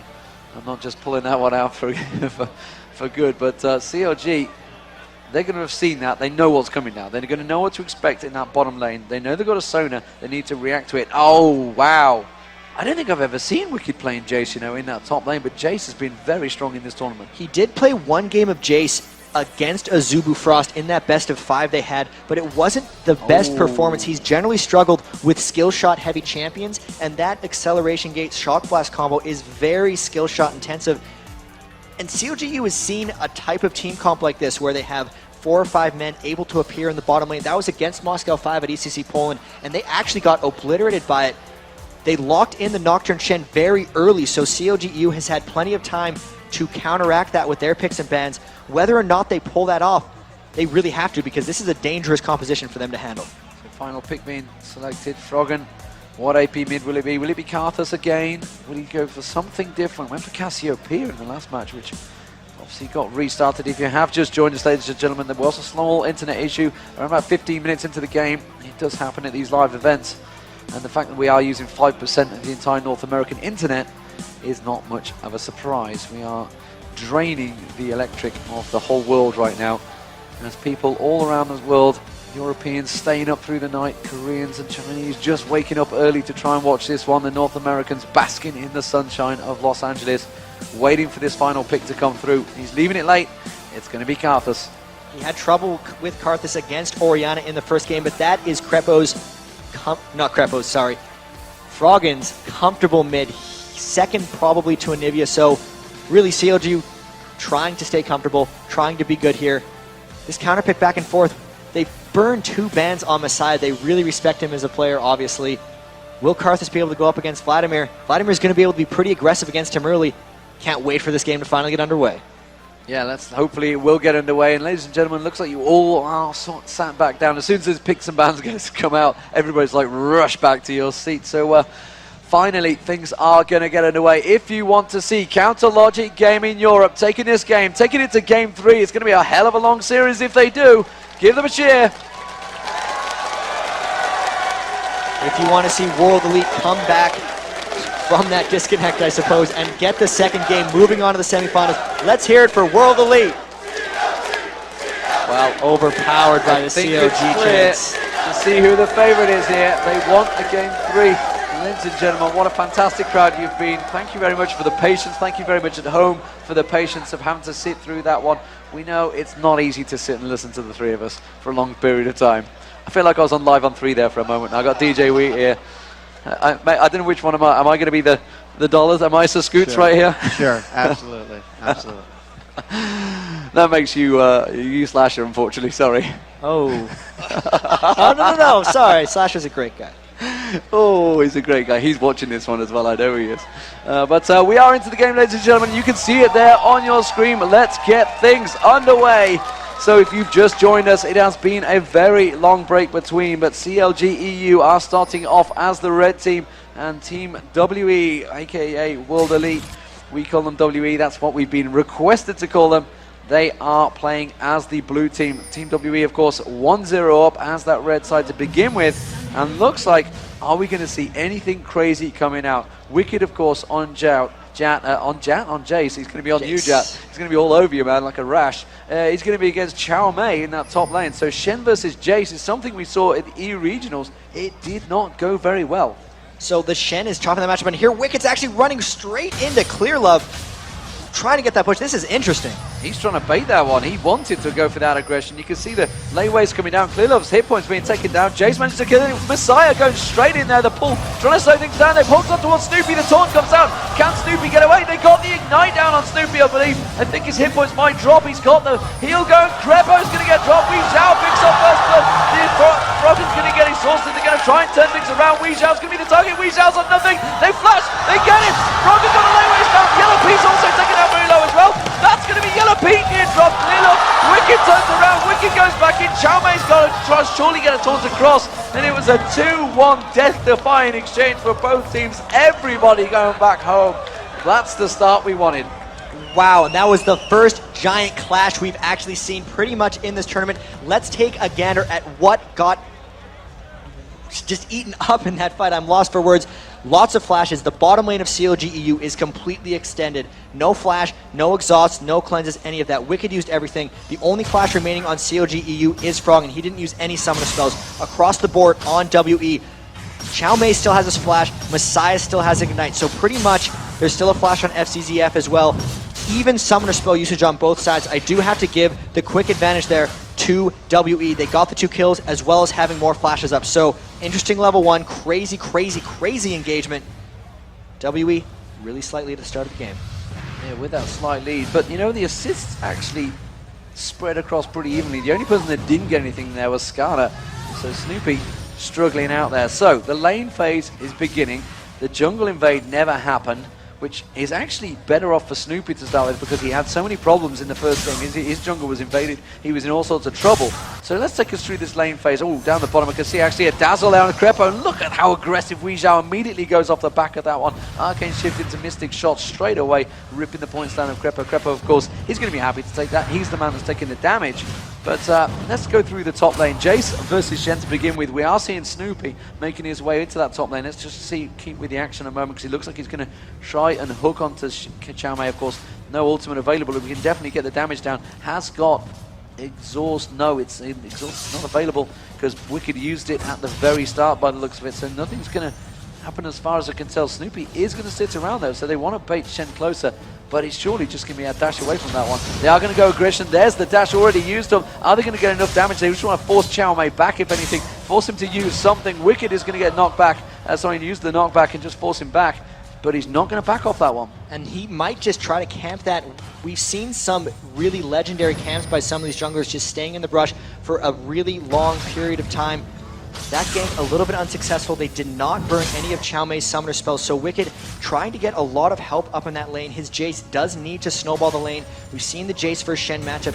Jace generally very strong early on, and really the one I want to pay a lot of attention to is Misaya against Froggen in here, because the last time his Froggen was slowed down by Misaya's Orianna, what's he going to do against Vladimir? Vladimir's so versatile, sometimes going top or mid. The mid Vladimir much more about aggression, since his pool can take him so close to his tower, he's able to push up and harass without much recourse. Now we see a gank coming up by Clearlove top lane. Will they be able to turn it around on Wickd? Clearlove going in, he has got double buff available. Wickd on full health though. Full health and full mana. He's actually going to walk straight round into him. Does manage to get through the accelerator gate. Which Grace? Oh, the fear turns him against him. Oh, but the dash, the taunt misses. Wickd might be able to get out of this one. No, the ignite tick should go down. Caomei picks it up. That's 3-1 and a successful gank in the top lane. And that just hurts so bad because his flash was burned at level 1 and it made him not escape. Caomei saving it, getting the flash in to create that kill. They knew the summoner spell cooldowns and they took advantage of it before it would be back.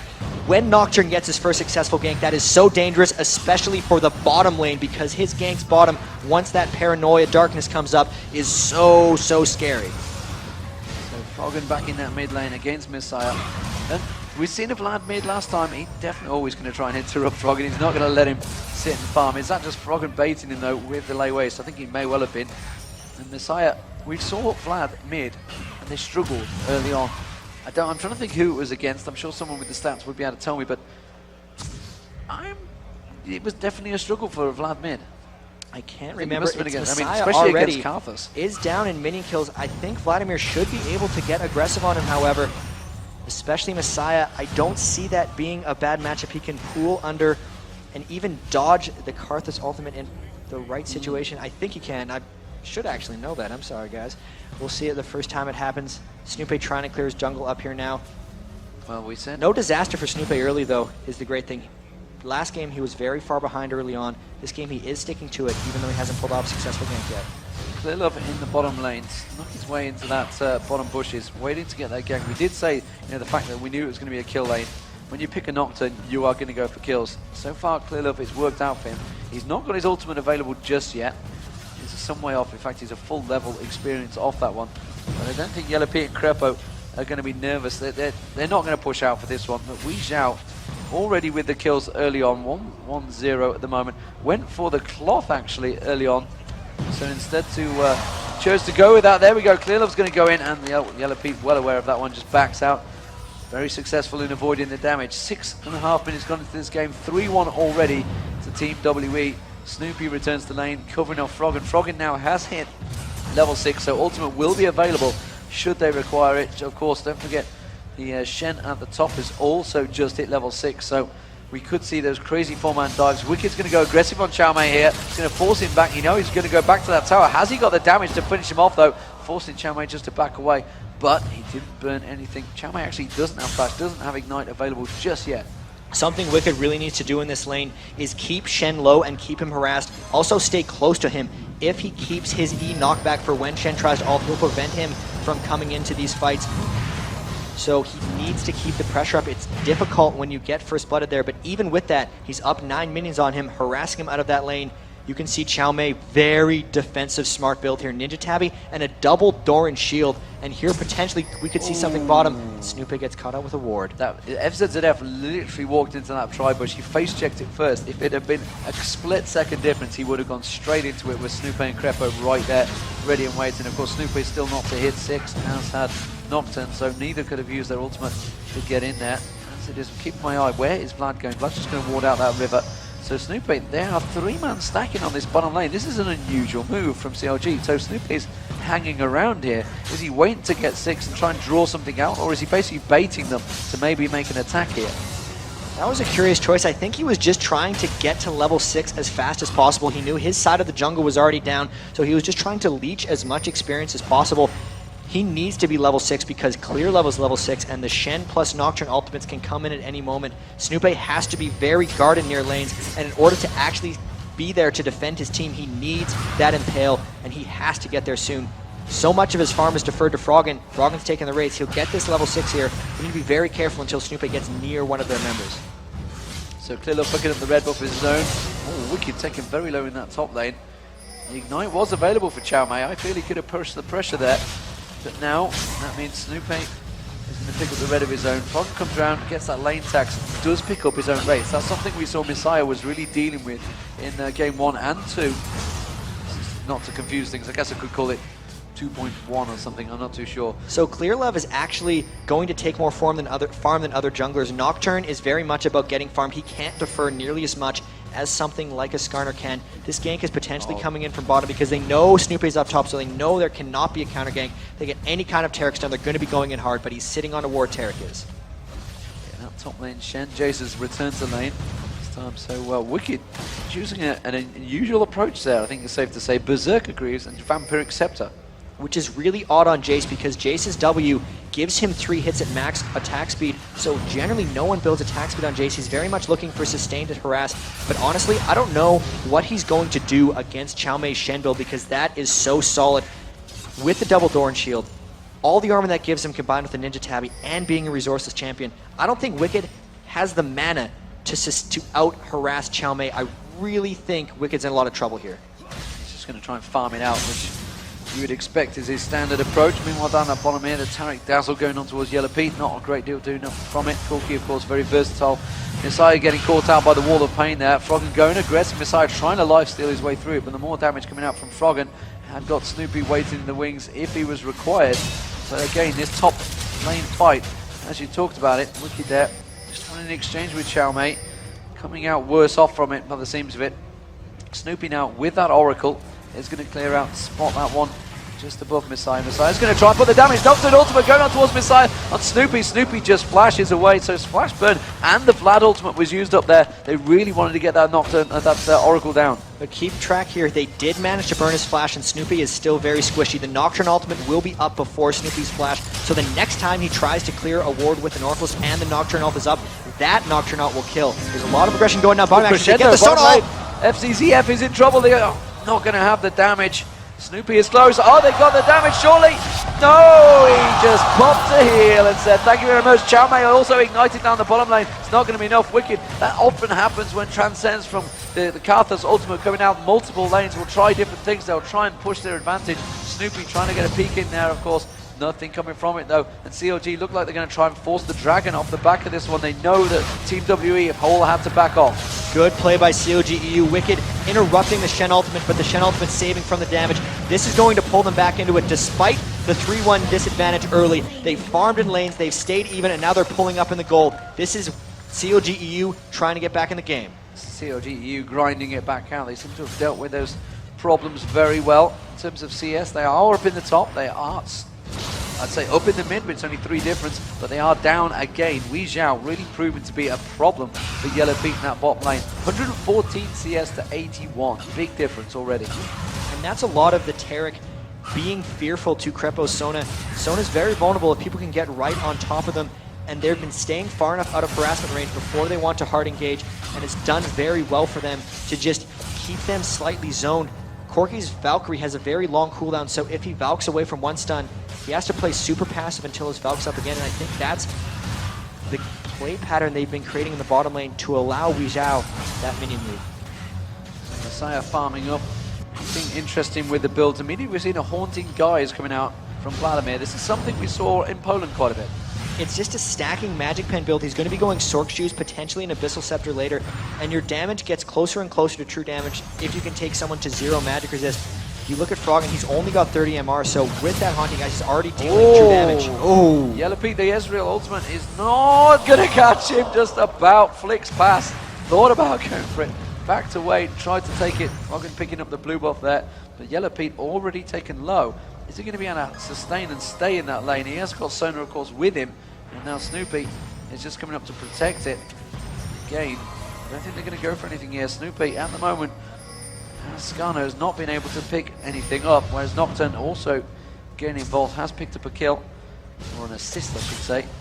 And Snoopeh has really just been trying to dissuade World Elite from doing anything here, going into the lane and showing yourself. You're not trying to set up a counter gank at that point. You're just trying to make them not want to do anything. He gives up a lot of position, but it goes to what CLG is trying to do right now, which is very clearly stalled. Oh, there's a gank up top. It's up, and it's going to be Wickd. Wickd surely going to go down from the back of this one. Caomei will pick it up. No, Clearlove stole it away. The jungler picking up the kill. That's fine. They're going to pass it out, and honestly, that was such a clean executed move, and Wickd had no chance. Didn't even get to burn his flash. He was taunted into the Nocturne Fear, and they actually see Snoopeh with that Oracles, but there's no Nocturne ult left, and he's just going to have to concede his jungle here to Nocturne with a 2-level advantage. 2-level advantage, and Clearlove just picks it up, walks away. Snoopeh knew that the Golem was going to get left, so he goes back in and clears it out. Froggen's going to pick up the race, and he's going to walk straight into Clearlove actually, but he does manage to put it down. He is on the red buff. Is Snoopeh aware of this one? Froggen will have spotted him there. Wall of Pain goes across. Has he got enough to try and take on Clearlove? I think he just wants to force him away, if anything, and make sure and just defend that red buff. He's going to be well aware of it. Of course, Vladimir had gone to pick up the Wolves, so he was not anywhere in the vicinity to try and help out on that one. And if you really look here, Misaya keeping up with Froggen and then some, 148 to 147, just doing work on Vladimir. One of the few people who can actually keep up with Froggen's farming ability, just really trying to counteract CLG's playstyle as much as they can. They did it last game by being almost more passive, more tanky, and beating them at their own game. And even again here, while they do have the early aggression with the Nocturne ganks, at least in mid lane, Misaya not roaming, doing very well to make sure he does not allow Froggen to pull ahead of him. As it stands, 15 minutes gone. It is 4-1 in terms of kills. No one really getting close to affecting the turrets either. Very much playing into the hands of CLG.EU for the long game. And honestly, I feel that Team WE, with this 4-man dive strat they've got, they need to try and make it count as much and hard as they can in the lane phase. So now that Nocturne ult is close to cooldown, the Shen ult is back, that 4-man dive becomes again available, and there's a 4-man dive for CLG. You might happen right here. Yeah, they're going to go in towards Misaya. They do hook him in before he gets the pull. He will pull out the back of this one, gets crescendo, still get there, and really great work from Clearlove to completely defend against that one. Misaya was kept pretty much paralyzed for a long period of time there, but he just got in front of it and managed to stop the damage coming out from Yellowpete. Wickd, meanwhile, trying to burn down this top turret. They did have to burn the Shen ult, but Clearlove's Nocturne ultimate is still available. Snoopeh has his flashback, the Oracle has got. Wickd got the tower, good push. Now Caomei and Nocturne looking up, and they have a deep ward. They saw him coming in. So, aggressive stuff now coming out. Is it going to be a bloodthirster straight away on Jace here? He has got that BF sword to go with those boots he picked up earlier. Meanwhile, Skarner's just going to build as tanky as possible. Skarner's going to be that frontline damage that goes in, and effectively they're going to play it like a double AD strat. And you can see that is why Wicked's now starting to actually put pressure on Caomei there with just the basic attacks. Those are the Berserker's Greaves coming into happiness right there. He has the red buff as well, which is just allowing him to train him down more and more. Getting him pushed back a bit, despite Wickd having 2 deaths. He's taken the tower. He has 125 minions to Shen's 111. He is holding his own up there. Both the mid lane and the top lane are actually very, very even. Even the 4 kills that WE has taken are counteracted by that tower and Dragon Gold, so a good stall so far by CLG.EU. Good stall so far, and that's what they want to do. Misaya not. I mean, he's causing problems for Froggen, but he's not slowing the farming. They're both keeping even though Snoopeh again going to get caught out. Flash will be available, and the exact same situation. Snoopeh has to flash away. The Ezreal ultimate was going up there the river. Does manage to catch across them, but again, flash burn for Snoopeh means he's not going to be able to be too aggressive until line is back available. And really, the exact same moment as you said.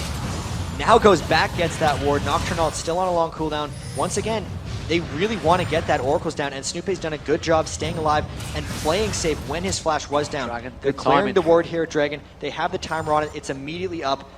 But WE knows they do not have Nocturne or Shen ultimates here. Even the Ezreal ultimate is down. CLG has all of theirs as well. So if there is a fight here, this would be one for CLG.EU to take. Yeah, they want to force it. Wicked is there, of course. There's the acceleration gate. Can they try and catch someone out? Or can they just turn this into a straight, flat push on the turret, which CLG seems to be doing? It's going to force Team WE to come up river, straight past that ward coverage. So that's going to be a wave pushed into W's trying the dragon.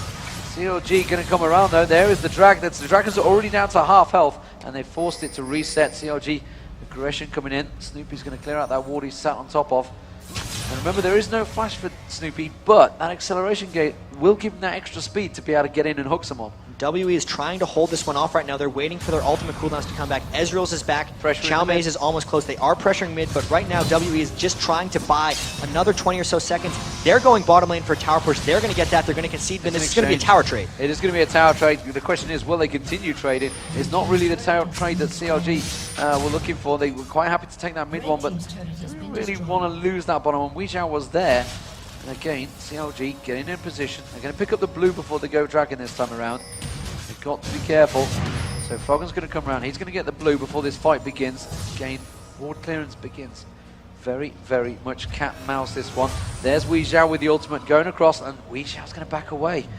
He's got to be careful. There's a ward right there. Hasn't going to spotted him in the bush. They won't know he's gone back. They're going to show him. And Shen going up to the top as well. CLG going to be giving this Dragon. But WE is going to take that top tower. Caomei has went all the way up. They pushed the bottom lane with the Ezreal ulti because they're just trying to deny CLG as many minions in his gold as possible while still giving them the Dragon. Another Dragon for CLG.EU. This is really the stall that they actually need. So WE's decision to just kind of split push and trade really just extends the game here, and that's good work by CLG.EU getting the second Dragon for them. And that's going to be the second turret for WE. Actually, Jace now up that top lane. If we can look at the top lane, please. You can see that Wickd is going to come in there. Not quick enough though. Caomei will take the turret down. And blue buff being given to Weixiao. That is an interesting choice actually, but I say interesting too much, I think, D-Man. But we have Shen. Oh, a Vladimir's flash. a solo lane, so there he comes in right for Wickd. And we just saw Froggen flash out there. Wicked's had to use his flash as well. Froggen flashing away from the potential dazzle. He was so cautious. That means his flash is going to be down. Not too big a deal on Karth, especially now we're moving into a more of a mid-game phase. 20 minutes gone into this match. Still just 600 gold between the two teams. Very much aggressive stuff here from Team WE. They're going to try and push this top lane. There's the Ezreal ultimate clearing out the bot lane, which you can see Corki is on Yellowpete trying to push that bottom turret. There goes the ultimate, actually catching the entire creep wave, stopping him out. Misaya going to come around, the Ghost coming on, they're going to dive in. Crescendo though, back towards the tower, the course Alpha's ultimate is not going to be enough. Oracle's going to get burnt now, Snoopeh goes down, Krepo goes down. Team WE cleaning house here for CLG, and Wickd just trying desperately to defend it. Oh my word, Fzzf nearly got caught out by the backside of Wickd there, and they're going to come around. Froggen is there, the wall of pain should come around. He's going to be careful he doesn't get caught out too heavily though. He's going to surely get dropped eventually. There's the Shen ultimate onto Clearlove. He will get taken down. He's going to try and put a couple of layways down. He can't catch hold of Misaya. Yellowpete in the meantime is just getting a free farm in the bottom, but that was 3 kills given to Team WE. It really isn't that much of a disaster though, because look at the gold toll after this. It's still only a 1,000 gold lead. They didn't get the tower despite getting those 3 to 4 kills on the dive, and CLG.EU did. Also, Yellowpete is going to be able to steal this red buff away, so when all is said and done, that absolute aggression by WE didn't actually gain them all that much. To get back very early, Weixiao getting the blue buff there. Oh no, he might have missed the red buff here. He's got it, but now he's in trouble. But the dazzle came out already. Fzzf used the dazzle to try and get the kill, and Yellowpete is safe. 7-1 in kills, 3-2 though in turrets to CLG. 22 minutes gone into this game, very much a lively one, and I think there's a lot of time to be going in this game yet. Krepo, the poke comes out, and that crescendo, we saw how big a part it can play in attack and defense, and they're going to have to use it again here. It's not available just yet, and they're going to lose out in this mid turret. It's going to be 3-3 in turrets. Team WE confident they can go for that one. Misaya in the meanwhile stealing away the wraiths, and Team WE continue on. There is no blue buff to steal, which is where they're heading now, and how is CLG going to react to them? They're going to continue to try to stall. They're keeping the turrets very even, and this is something that World Elite has to close out. The onus is on them to finish this one. Nocturne and Shen will not be as strong if this game just... Well, Shen will, but Nocturne is going to have trouble assassinating as it gets later and later. Froggen's Karthus powers up really high. The crescendo dance duration gets more and more impactful as the fights finish. CLG.EU putting their stall game on. They're down 7 kills to 1. But they're right in control of what they're doing right now. They're right in control. The gold difference is only 1,700 gold. Not that great when you're considering it's at 30,000 plus. So, how do you see the item builds going? We can see the Bloodthirster already on Jace. Meanwhile, Shen has obviously got that Sunfire Cape already built up there. Looks like a Wit's End probably going to come out next from Caomei. How do you spread it across the board? And obviously looking at Vlad compared to Zakarthus as well. So looking at Misaya right now, when he gets that death cap, the Magic Pen is going to crush down. Normally, the Magic Pen build from Vladimir is more successful against teams that don't go. Oh, big fight down by Weixiao. Big fight, bottom lane. Weixiao diving on towards Yellowpete. He's got now to it, and Yellowpete realizes the goose is cooked. Weixiao's going to take him down. And a 1v1 fight. Weixiao very strong and picking up the red buff off Yellowpete. Just stead in that bush, got the ultimate to start the fight, catching Yellowpete completely by surprise, and with that Trinity Force, he just got the Phage procs and trained through. This is the pressure WE needs to apply here. They have Shen split pushing in the top lane. His ultimate's back in a couple seconds. The other 4 are pushing down the bottom turret. CLG.EU has to really try hard to stall here. Wicked's going to try to stop Shen from coming in, but the other 4 are probably going to get this turret uncontested. Yeah, that turret definitely going down. Fzzf going around the backside, wants to try and maybe open things up with a dazzle. The ping came down, they were aware of his situation, and they back off, but the blue has spawned just at the right moment. And of course they're going to go in there. Wicked versus Caomei though. Wicked had to knock Caomei away there. I think Caomei's going to come out really careful. He's got to be very careful with this one. He's going to use the acceleration gate. He will be able to get away. The taunt could come out, could get a full length taunt here from Caomei. He's just about in range if he balances it. No, he's going to bait him instead. He's going to try and get towards the taunt. He's going to go down, and that's a straight 1v1 exchange. Caomei looking strong. You talked about it earlier, how much stronger he's going to be, and he really is dominating. And this is trouble for CLG.EU because 2 members now just lost in straight up 1v1 against their adversaries. Yellowpete got soloed by Weixiao, Caomei soloed Wicked. So in a team fight, if those guys are stronger than you, what's actually stronger for CLG.EU? The Froggen Defile, if he dies in the right spot, and the Crescendo would be better than the Karthus or potentially some of the Vlad damage, but it's going to be really, really tricky. Losing those fights is making it harder and harder for them to turtle because the stronger they make WE, the harder it is to turtle those turrets, and dying 1v1 just cannot happen in this engagement. And currently Snoopeh only been able to get in and hook 1 person so far, so not being able to really express himself in the jungle. Baron, Dragon, sorry, now up.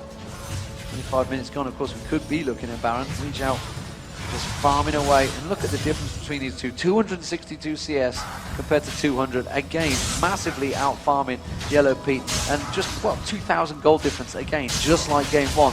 These are the differences we saw before, and Team WE were very strong in that game. And Weixiao, along with the very new support Fzzf, have done such a great job keeping him in these games.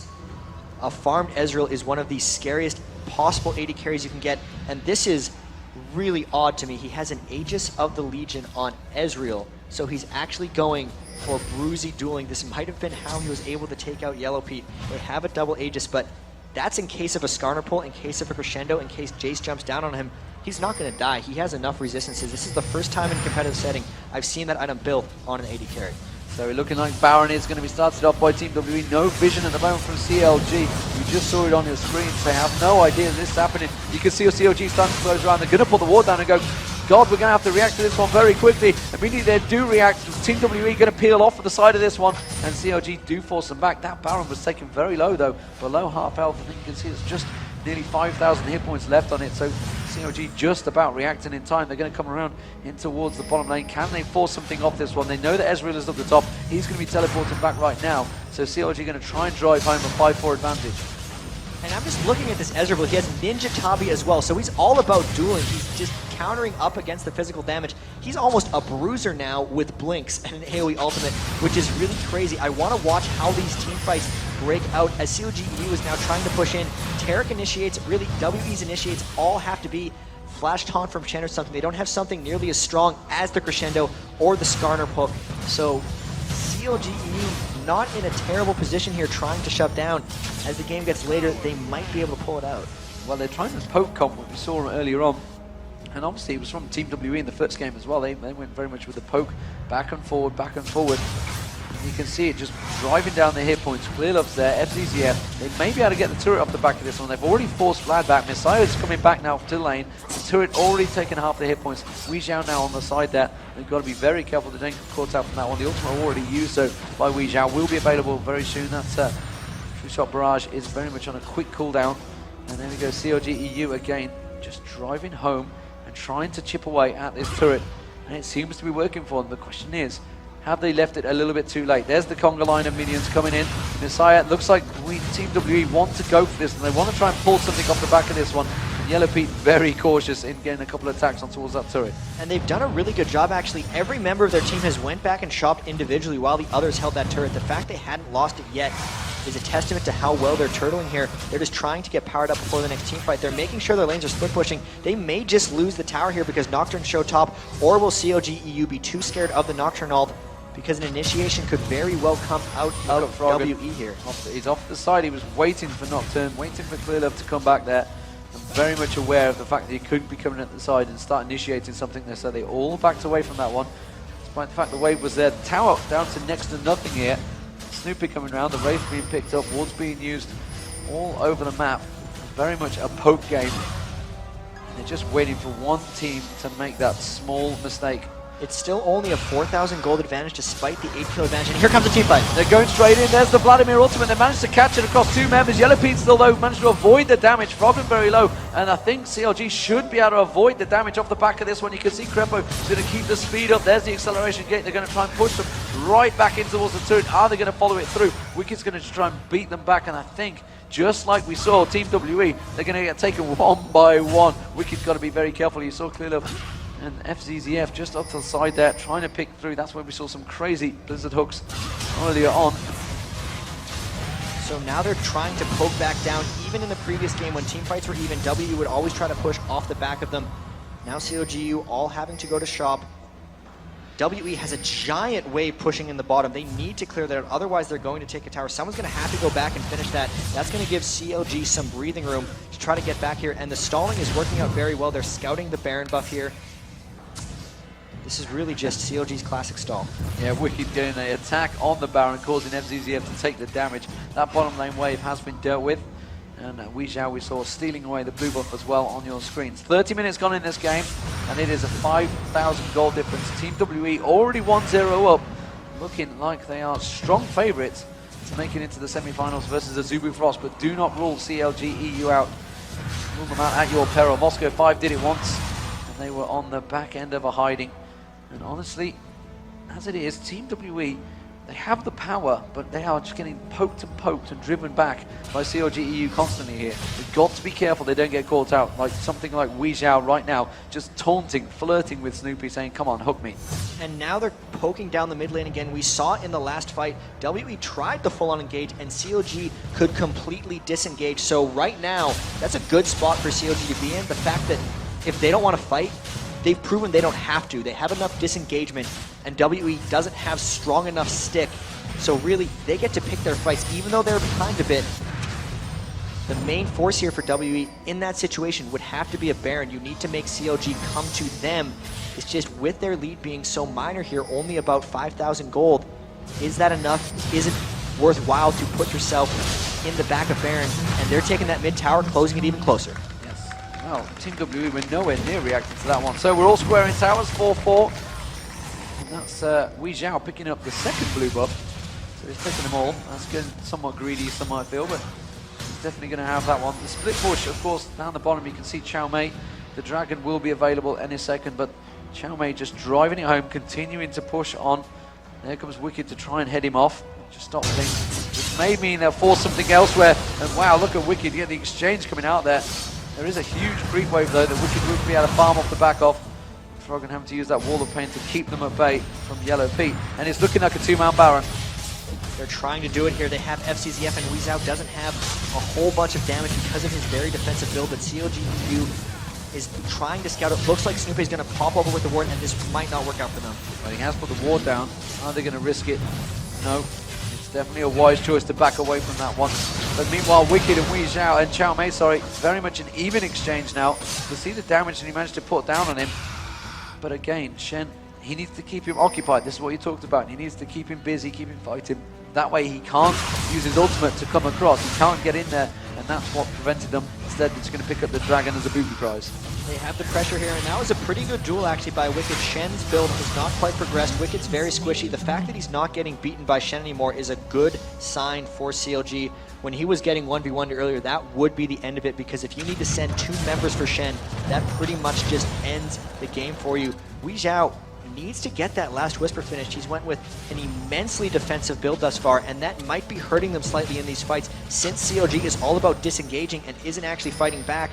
WE needs the all-out damage. If they want to create something to happen, they have to start getting aggressive with their item choices and with their play, because the longer this goes, I think the more comfortable CLG.EU becomes. We're seeing a potential trouble coming out. Vlad could definitely go for a rabbit. He's got the rabbit on Zcap. He's going to go for the Azonia's Hourglass as well. See that other needs now drawn in there. 282 CS to 297, so nearly 300 CS already for Froggen. We are a long way into it compared to the last game though. They are collapsing in for that top turret. They do not want to allow another turret to go down. And actually that's a bit more farm for Wickd there, 9,000. But you can see it's 1,000 gold difference to Shen. Looking at Froggen versus, well, Froggen's actually very much even in terms of gold, but still that huge gold difference is very much Weixiao versus Yellowpete. And that all that gold difference, oh, as we see an initiation attempted on Misaya, he's going to disengage. That gold difference is all in the Aegis of the Legion, so damage perspective-wise, if they can keep Yellowpete safe, he's got actually a little bit more damage than Weixiao right now. It's just, Weixiao's much, much harder to kill. Well, they know that Weixiao is off the difference there. Are they going to try and choose that advantage? He did show himself. The ping's going down from... I think Team WE wanted to continue push now. I think they wanted Weixiao just to stay there. Instead, Shen's going to go across. They can keep that split push. Of course, if CLG were to try and force something at the Baron, he could easily just ultimate across and join the fight. As it is, Tariq got to be very careful. He wants to get in and put some wards down. CLG kind of in that back and forth position. They're not quite sure where they should go right now. And WE, in my opinion, is also not quite sure where they want to go right now, because they have not been able to force fights on CLG, and this is honestly starting to get a little reminiscent of the M5 versus CLG.EU game at DreamHack, just because they've only had one kill the entire game, but they're still in it and they're still stalling. And it's just a matter of WE has tried a few things to create action, and it just hasn't really worked, and they haven't committed fully to any of these things. They're waiting so long that by the time they actually fully commit, it could be the end of the game for them if they lose the fight. If I was them, I would try to get a little bit more aggressive right now, because if something fails now, you might have time to come back from it, since the death timers aren't 70 seconds long yet. However, they keep waiting. They're hoping CLG.EU makes a mistake, but CLG.EU is one of the best stalling teams in the land. It's going to be very difficult for them. So a Deathfire Grasp has just been picked up by Froggen on Karthus. Deathfire Grasp is one of his favorite items, and this is just, if they try to initiate in on them, if Nocturne jumps on him, DFG's hitting him right away, and with how much ability power that is, it's going to be 40% of Nocturne's health almost straight away. That's a great item for Froggen's Karthus. He's going to be getting more magic penetration later, but that is not surprising. Really good build so far by Karthus, just powering up. Weixiao on that top lane. He's got to be careful he doesn't get caught out. You can see that Snoopeh heading up that way, just going to clear the wave out. CLG doing a great job of, just like you say, just continuing just to hold, stall, farm out. And honestly, now we are looking at a massive late game. It's definitely getting to that stage again. Baron gets targeted there, and then Fzzf gets attacked. The Ezreal True Shot Barrage there going across Yellowpete, not doing a great deal of damage off that one. Obviously, the big difference is he did go for that tanky build. Nocturne up top! Nocturne up top, they're going to dive towards Wickd. Wickd manages to knock him away. He has got the Ignite on, but that's going to be the turret damage going down there. He's got no support just yet. They are also triggering on Baron. Baron is going down as well, so Wickd is trying to keep them away from this inhibitor turret. Now we can look over Baron, please. You can see that CLG starting to go in there. There's the Crescendo going across. That's going to be the Vladimir ultimate. Meanwhile, Wickd and Karthus is trying to force them away. That's going to be Froggen picking up the kill on Caomei. The ultimate's coming across. Is it going to help Snoopeh out? He's going to get the double kill off the back of it. He's taken down Nocturne. Fzzf has managed to survive though, and Yellowpete backs away from that one. Very much a close exchange, but it was a 1-for-2, and CLG coming out on top for the first time in that one. Very crazy fight. You could see what WE's plan was there, was to distract everyone up top and then sneak the Baron, but CLG had the perfect counter for it. They stopped the Shen teleport as well as the Shen push bottom. That was an amazingly quick reaction by CLG, and they held off that ploy by WE. WE now going to be really struggling to find what to do next, because that's the second time they've tried to force something very hard, and neither of them have been successful. That one actually backfired a little bit. And the tanking is starting to get building towards the Frozen Mallet there for Wickd. So Wickd now with the damage and the tank. We're going to have a replay coming up with this one. Take us through it, Jack. And here's the huge thing. Wickd waiting and waiting for Froggen to come in. The Baron's going on. They try to teleport in, but he knocks him back. And because he was looking at the other fight when he teleported in, because he was trying to get there, Wickd did a great job holding his knockback. The double kill then came out from Karthus. So Shen tried to be a global presence. Froggen was a global presence, and that's why CLG came out in that fight. A couple of items being completed. Zonya's Hourglass with Misaya, we knew that one's being built. Force of Nature by Caomei though. Infinity Edge also being picked up by Yellowpete. And again, the Baron poke comes out there, and they just force it away. Krepo doing a grand job of keeping them at bay. Seems like WE does not want to try a full-on engagement at Baron. That's why they keep trying to sneak it with a couple people. They don't want to fight. Krepo continuing to just aggress. Every time Fzzf, he goes in to try and take that Baron, he's just poking. Here he comes again. He's just going to queue on towards the Baron. I don't think he's going to be able to do it this time. Very cautious. He didn't get caught out by Weixiao. The poke back and forward continues. So, late game. We're getting there. We are there. Who would you give it to in terms of a team fight right now? The fact that CLG has stalled this long and they have the Karthus Sona, very good synergy. I do think CLG might actually have pulled ahead here just based on how long they've waited, and it shows in the play that WE has been trying to pull off. They're trying to split CLG up. They've had an opportunity, if they've wanted it, to put 5 men on Baron and then peel when CLG comes to stop them, but they haven't done that in the past 20 minutes, so there's no real reason for them to do it now. Really, it's so much patience by CLG and just know-how that WE can't force anything strong on them here. When Nocturne jumps in on these fights, he's going to get obliterated almost immediately. The DFG is going to come down and hit him. Corki now has more damage than Weixiao because he has not went for a defensive build. And if they can't directly jump on Yellowpete, that tank build of Weixiao isn't going to come into any use. Dragon being picked up by Team WE, and it's a 7k gold difference currently. Towers dead even. 4v4. And they're going to try and catch on there. Going pressure down. Wall of Pain's on Misaya. Misaya getting shredded. The Vlad, I don't think he's going to catch away. Froggen gets the kill though. Can they turn this into something? Yellowpete having to Valkyrie away there. Just about getting caught out, but CLG now going to try and push the advantage on. And the crowd definitely turning in favor. They're going to try to pick up the Baron off the back of this one. I'm not too sure it's a great thing to go for though. They've waited so long. They have not made any moves. This is their move. They got the pick onto Vladimir. They may as well just try this. Shen's trying to split push. They're going to force him to come in. They are going for this. Or they're going to peel. Wicked's behind the side. They're going to peel. Froggen looks like he wants to catch it. He's caught the Wall of Pain. He's going to go for FCZ. FCZ's going to get dropped down. Clearlove, meanwhile, there's the Shadow ultimate. He comes in. Weixiao still off to the side, giving the damage. That's the Hawk from Snoopeh. Clearlove goes down. Double kill again for Froggen. Now they can turn to Baron in safety and surely pick it up.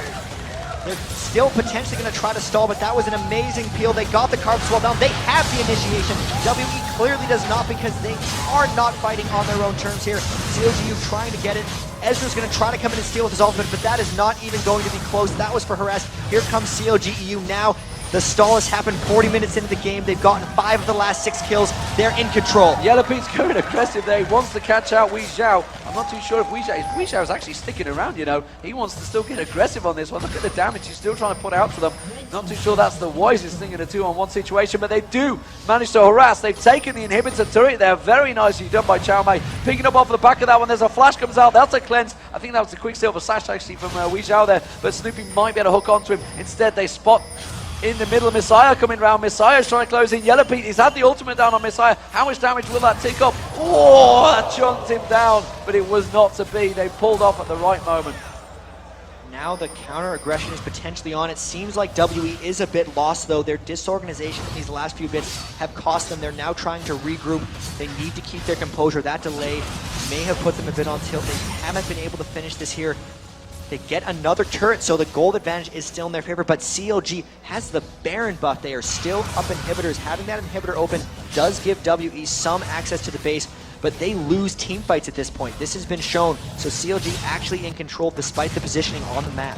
Yeah, and we often say that Baron is worth around about 8,000 gold, which actually in terms of this at the moment, if they were to force a fight, would definitely give the advantage. But Team WE really driving home a bit of a lapse of daisicalness from CLG. So, you know, the big advantage they picked up off the back of that. Team WE have responded and picked up 3 turrets after the Baron was taken. It really seems like CLG was low on health and mana and wanted to buy, and WE had all respawned right after the Baron takeoff, and now they're pushing up mid, WE trying to get back. And this is such a great position for CLG to be in because WE can't necessarily engage the crescendo. Such a good stop. They have the acceleration gate from Jace, they have the slowing wall from Froggen. Complete control. They will fight on CLG's terms. If they want to poke the tower, they will. If W wants to fight, they can't. They need to try and get in there early. Now Team WE though have responded, and the poke again from CLG should be strong. We saw it earlier on when they took that middle inner turret, and you can see the poke going back. Fzzf taken completely down there. Weixiao though, the tankiness showing through there. You can see he's just going to life steal it back. All that damage that goes out. We saw how strong Misaya's ultimate was when he caught onto towards Yellowpete. Yellowpete's got to be very, very careful. He doesn't get caught out by that this time. Has got no magic resistance at all, so anything from Misaya would definitely be very painful for Yellowpete. The thing with Froggen here is all of CLG kills are concentrated on him. He is close to maxed out on items. If there's a big fight here, he's going to be the one dying, and they would actually have to be fairly careful. The steal coming through by Weixiao. Very nice ultimate. Very, very nice stuff from Weixiao. We've seen a few of those this tournament as well. It's definitely a move that a lot of players have been making use of. Oh, CLG going to continue pushing here. Team WE a little bit out of position. Are they going to collapse around them? I'm not too sure. Team WE has been known to collapse on opponents before and make it work. And instead we're seeing Wickd using the acceleration, poking out. And I think Team WE are going to be able to respond and close back in. There is a creep wave on the bottom pushing in for CLG. So they're going to have that available to switch to in a few moments if they don't quite get the poke on this turret that they want. Yellowpete, you can see, just putting a couple of those rockets out, trying to keep poking, but Weixiao is too tanky and the lifesteal's coming out too strong. Wall of Pain not going to be able to do a great deal. They are going to drop the creep waves, but honestly, Team WE are reacting very quickly. Expect them to rotate down to that bottom lane for that big creep wave. And WE really needs to trick CLG into fighting in a bad spot because they've been in this situation for so long, have not been able to initiate anything. CLG's experience really coming in huge here. Most teams, when you're down 1-0 in a tournament and then 9 kills to 1 in the next game, you would give up. But CLG.EU was in complete control, and now they're poking down this turret really hard. They realized that Weixiao had backed off, and suddenly they took that advantage and shredded the turrets. Bottom turret now gone down. Minions did it themselves on that bottom lane. It's 7-5 in turrets, and that gold gap gets ever shorter. Just 5,000 gold now. We were at about 8,000 at one point, and again, this is what we talked about. Do not rule CLG out. Once they get to that late stalled out game, they generally know what they're doing. This is in their territory right now, and Team WE are up against it. And this is the team play. The most experienced teams seem to be better in team fights and the late game. We saw it earlier. WE has 2 new members, so a lot of times you can get your early game coordination because so much of that is laning and individual skill, and you can prep for the first 20 minutes of the game. But once it breaks down, once all the towers are there, once everyone's roaming around as 5, it really matters how much experience you have together. And CLG.EU, with the trip to Korea, with the gaming house, knowing each other since the game launched, playing together in Europe, they are showing how coordinated they can be because they have come back from a very big disadvantage, stalled extremely well, kept their cool, and they team fight like champions. I think it's safe to say we're in the longest game of the tournament so far. 45 minutes gone in this one, 10-6 in kills, and the creep score of the opponents is definitely getting very high. 433 CS for Weixiao. Meanwhile, Yellowpete on 335. That goal difference is 3k difference, but that's not such a big deal right now because those end builds are starting to come out. So while we're talking about it's a 3k goal difference, which in itself is big, if you look at the items, you can see he's got the Trinity Force, the Infinity Edge, the Guardian Angel, which is a big key thing. It's something we saw Moscow 5 obviously generally relying on. However, you look at Weixiao, if he can be allowed to do all the damage, he's got a hell of a lot of it. Bloodthirst, the Trinity Force, Last Whisper, Quicksilver Sash to escape, Aegis the Legion to defend. He is very, very strong come a team fight. And it's just a matter of the team fights aren't coming for him because CLG is unengageable in a lot of ways. This was potentially won at Champion Select if CLG.EU can take it down. Shen trying to sneak a split push on the inhibitor. He's going to backdoor the inhib. He's definitely going to try. This is their gambit because they know they can't get team fights. If they can somehow sandwich CLG between them, then maybe they can create something. He's actually having to fall back because at this point, Wickd may have built enough damage that Shen can no longer duel him. Yeah, he definitely has to back off, go for the lane. Well, the Baron buff will be wearing off shortly, but CLG have made use of it. They've taken one of the turrets, the inhibitor turret, down to absolutely nothing. Meanwhile, obviously, CLG's inhibitor turret on the bottom lane is gone. It is very, very close between these two. Baron's up in 30 seconds, which is why we're seeing CLG backing off. They are going to farm up, make sure they're fully prepared for this next Baron fight.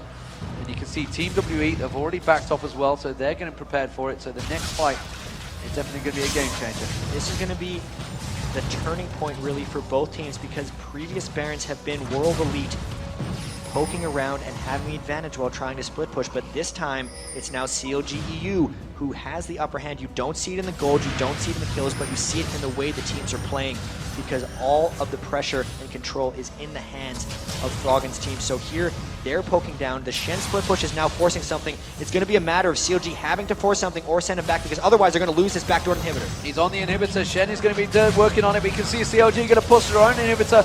Shen's going to have to react. He's going to try and steal that inhibitor, then ultimate back. Here we go. There they go. The turning point comes in. CLG were well aware of that one. They managed to knock Clearlove back. Snoopeh is in there, trying to look at all the action going on. Yellowpete's going to get taken down very low. Misaya's going to get in there. Cross the ultimate across the entire team. The crescendo comes across. The Desonya's hourglass from Bob. CLG are dropping like flies on the back of this one. Team WE are definitely coming out on top. There's the Carthus ultimate though. Should be able to come back out.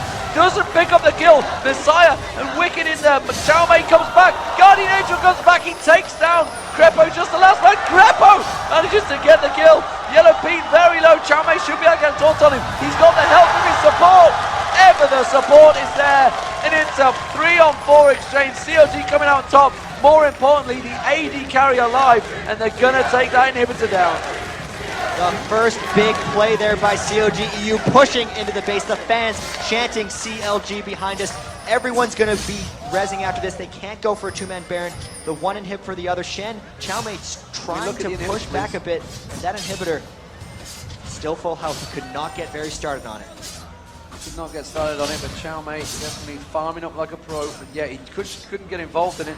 We're going to see a replay of the last fight. Jat, take us through that craziness. This was a crazy extended fight. So much of this was WE. Walk out, we need Vlad.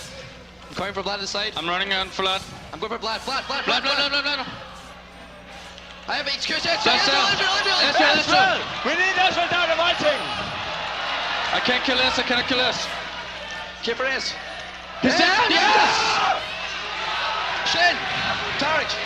Shen's there, Shen here! Keep it on, Pete! You need to hit him, Peach! Nice! Yes! Get the inhib, you can last you! You can see what it means to these teams. They are very much passionately involved in this game, and that was a pretty crazy fight. There was so much going on. You could actually see the target calls coming out, potentially a bit confusing. They were calling Tarek when he wasn't even close to the battle. They were maybe not fully coordinated there, but they still came out on top. That was the first time WE actually initiated. They got the Shen taunt onto multiples, and that was the only brawl we've really seen in this entire 50-minute game. But because they came out on top of that, they managed to drop tank Weixiao. He's now abandoned the tank build, went for full Infinity Edge Glass Cannon, now much more damage. CLG trying to clear wards around the Baron area. They're scouting with that Ezreal ult, trying to help with the blue buff. And ooh, Misaya had to take that away. This is going to be really, really game deciding, the next big fight, because the death timers are huge. And if we don't see another crazy trade of 4 members alive on both sides, something will end. A good chunk of damage going in towards Clearlove and Caomei's face there, as they walk straight headlong into that bush. The acceleration gate, bunch of shots there. Look at that, Weixiao's been lost a bit of health. He's going to be able to life steal that back, but CLG definitely poking down at Team WE. They have no vision of that Baron at all. No vision of what CLG are doing. So every time, every attempt they try and make to try and squeeze those wards in there, there's only one ward available now to Team WE. They're almost out of wards. They're going to have to go blind into this fight. Fzzf, you can see, he really wants to get that ward in, but he's so careful he doesn't get hooked out. That wall of pain, the acceleration gate, if every time they go close, they're getting a burst of damage in their face. This is just CLG controlling here. They might catch out Clearlove here. They're going for it. They're going for Clearlove. Has he got him? Yes, he does. Clearlove's going to get dropped down here. He's going to try and use his ultimate to go and get away. It is not going to happen. Froggen picks up the kill off the back to this one. CLG now in a 4-man advantage. Going to turn it back to Baron. They're not going to drive it home, which is a wise choice. There's a huge creep wave on the bottom inhibitor turret right now for CLG. If you just look down there, look at that. That's going to work the damage. They're going to have to deal with it. Team WE have backed off this one. It's going to be a Baron for CLG. A free Baron here, 52 minutes into the game. They're pulling ever closer to that gold, but the gold does not matter for CLG right now. People are at max item builds. They have the better late game team comp, and more importantly, they stick together. They have not been getting picked off.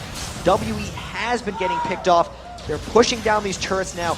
What is going to be able to stop them? Because they have been so patient. They have played together so incredibly well, and now they might be able to finish this one off. We talk about that huge death timer, still over 20 seconds on Clearlove. Clearlove's not going to be involved in this fight. And now you can see Wickd just drilling home. The difference of having Jace and Yellowpete in there, they can just have a double AD attack. They are stacking out, and those inhibitors are just getting dropped like flies. Weixiao's going to be careful he doesn't get pulled up. They're just going to back away from this one, say job done. When 2 inhibitors are down, it is very, very hard to come back from. And CLG.EU realize they have a very strong position. Clearlove now back up, and CLG are going to just go, thank you very much, we'll go by. At least for Froggen now, his item build is completely finished. He's going to go back to base and power up on elixirs. Now that they have 2 inhibitors finished, it's time to turn on the game-ending machine. They're going to take probably the bottom inhibitor next. When there's 2 waves of super minions pushing into a team's base, the 3rd inhibitor is usually likely to follow as long as the team just groups up in that spot. Yellowpete picks up a red buff. Caomei trying to hold off. These guys are nearly at max items, so that gold doesn't matter. The kills don't matter. What does matter is the team comp, the players, how they finish. So as you hear, the inhibitor is going to be respawning in that mid lane. A couple of items. Guardian Angels, of course, starting to get picked up across the board. Definitely the late game items of choice. 500 plus CS for Caomei now. Weixiao, sorry. Caomei starting to farm up like a pro as well, and wow. Such huge numbers, as you'd expect in a 54-minute game. CLG on the attack. Clearlove, again, has to be careful. He doesn't get caught out. That's going to be the speed buff used. Clearlove is going to get caught. He's going to have the shield. He's got a Guardian Angel. It is not going to matter. It's going to get popped back up in a moment, but he is going down from this one. There's no way, even with a flash, the Shen ultimate is going to get dropped down. Shen ultimate now wasted. That's going to be a laser point straight across. Misaya gets dropped. Weixiao, look at the damage. He is just getting choked down. CLG are going to take this game. We are going to see a 3rd match in this best-of-3 series. Caomei going to respawn up the Guardian Angels. He's going to get dropped off the back of that one. They don't give a hell about him. Now, I had to adopt my words there, but he's going to get taken down. The Nexus turrets are being attacked. They're going to tank it up. CLG.EU are taking it to game 3.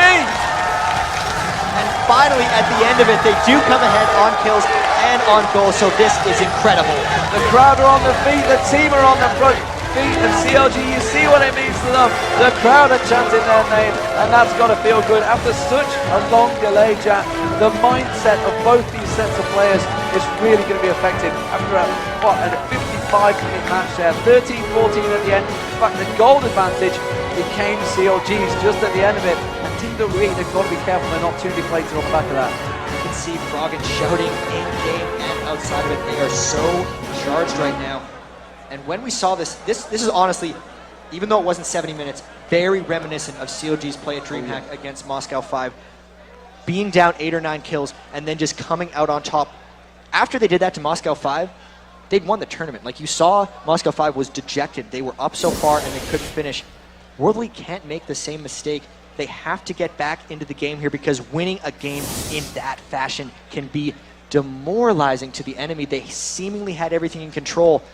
CLG knew a lot better. They took them out. They knew a lot better. That poke comp, they dragged it out. They were 9-1 down in kills. Team WE, they realized they had to try and push the advantage. They had that stronger lane comp with the Nocturne, the Shen. They could get involved.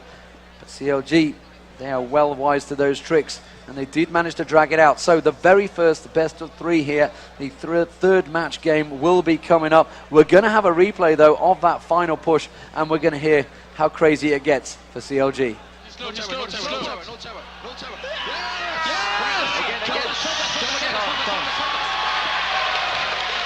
He's low. Yes! Kill him all! Yes!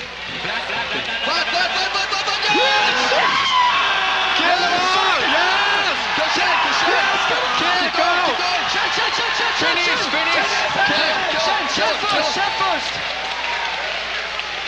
Finish! Get mad! Inhib! Finish! Oh! Yeah, baby! Yes!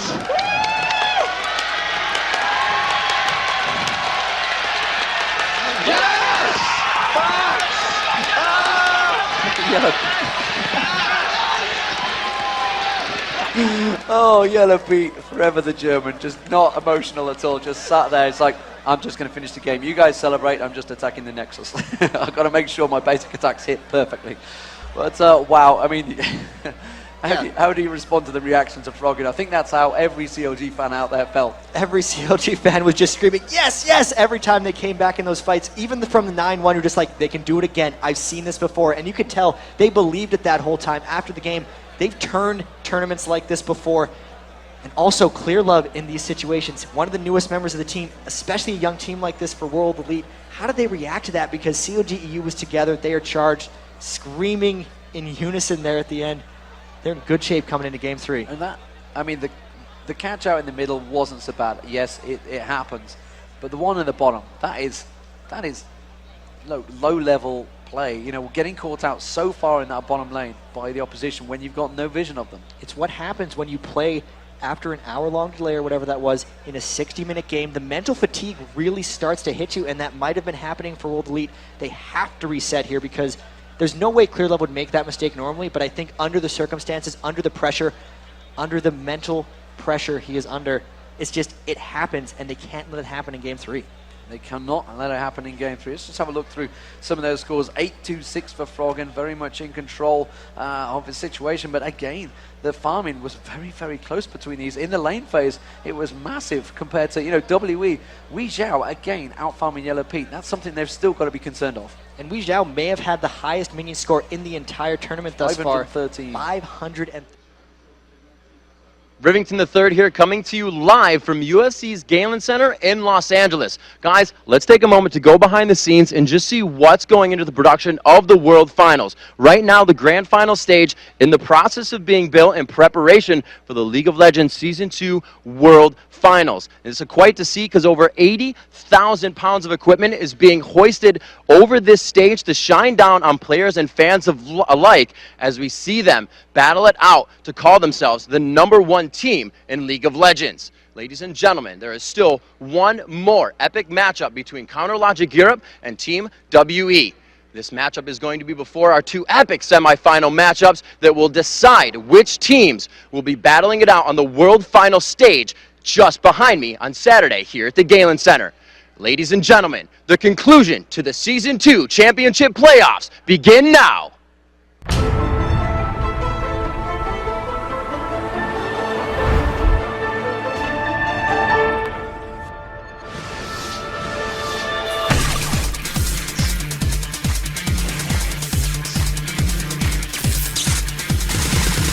My God, what a start, and they are loving it. 抓一，但是Snoopeh要被换掉一个。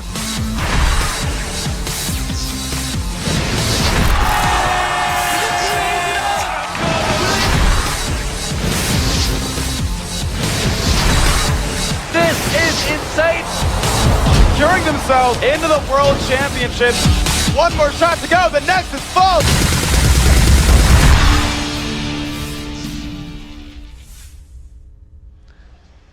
Good morning, good evening, good afternoon, wherever you are joining us, ladies and gentlemen. I am Lee Diamond-Smith. And I'm Joshua Jat-Leesman. So we're here at day 4, the day that was never meant to happen. It is the Extended World Playoffs, and as you can see, the construction is going on behind us right now here in the Galen Center. And wow, we are broadcasting across the globe to all you guys, and hopefully things will happen all to plan today. The Galen Center, as you can see behind us, it is all under construction right now. This is where the finals will take place. They will be played in just a few short days. It will be October 13th. For you guys, if you are unaware, there is still 5 teams remaining, of course, in this. And, well, you're all aware. We do, of course, have the quarterfinals to play out, CLG versus Team WE, and then, of course, the 2 semifinals, will be Moscow 5 versus Taipei Assassins following this game, and then the Zubufrost await the final winner. And who are they going to play? That's the question. Of course, all teams have decided to get here. Eventually, they've earned the right to battle. They had those 3 hard-earned days, and it was definitely a hard-earned game for CLG. So and Team WE, of course, don't forget as well. But apparently Team WE, by the way, they were up from 5 AM that day. So that was an incredibly long day for those guys. It's going to be so tough to see how these teams actually come into it. They've decided on the one game.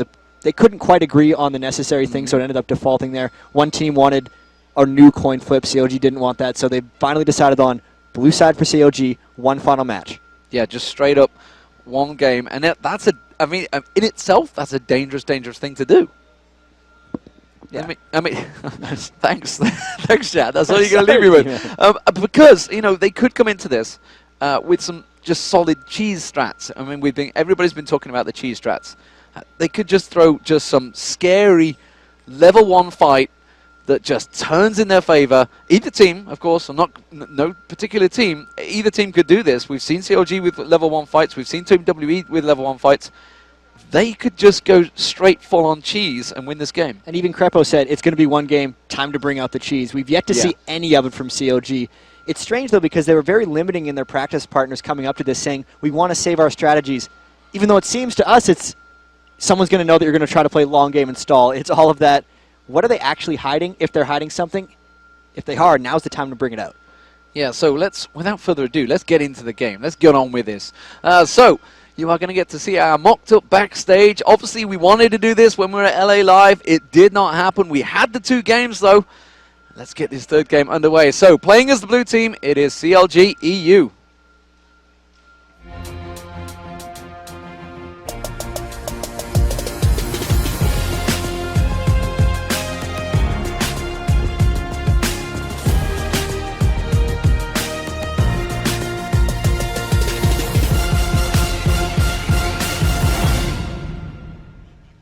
So there is Wickd on your screen, looking pretty cool, calm and collected with his sunglasses on. Of course, next to him is Snoopeh. Snoopeh obviously feeling a little bit cold here. And there is the stun. There is the stare. He had that one amazing play as Cho'Gath in one of the games that didn't end up finishing over at LA Live. Froggen, you can see these guys, they still have the state of mind. They're taking it easy. They have the spirit. It's the spirit that could end up carrying them, because we went back and re-watched some of those games, and the early ones, WE was really in control, and it wasn't until later in the day that CLG.EU really took hold of some of those series games. And even the game that CLG won, WE were 9-1 up in that game. Yellowpete, of course, he has been having some torrid times against Weixiao. And there's Krepo, of course. You know, that bottom lane was definitely struggling. We're going to come to that one in a short while. Krepo, of course, always happy to be on camera. You know, that guys, while we saw it, I mean, it was an 8-hour day. They managed to keep their spirits up. They were singing their way to themselves. They looked like that they wanted to finish the day out. Obviously, we all Everyone wanted to finish the day out. But they would really seem to have the spirits kept up.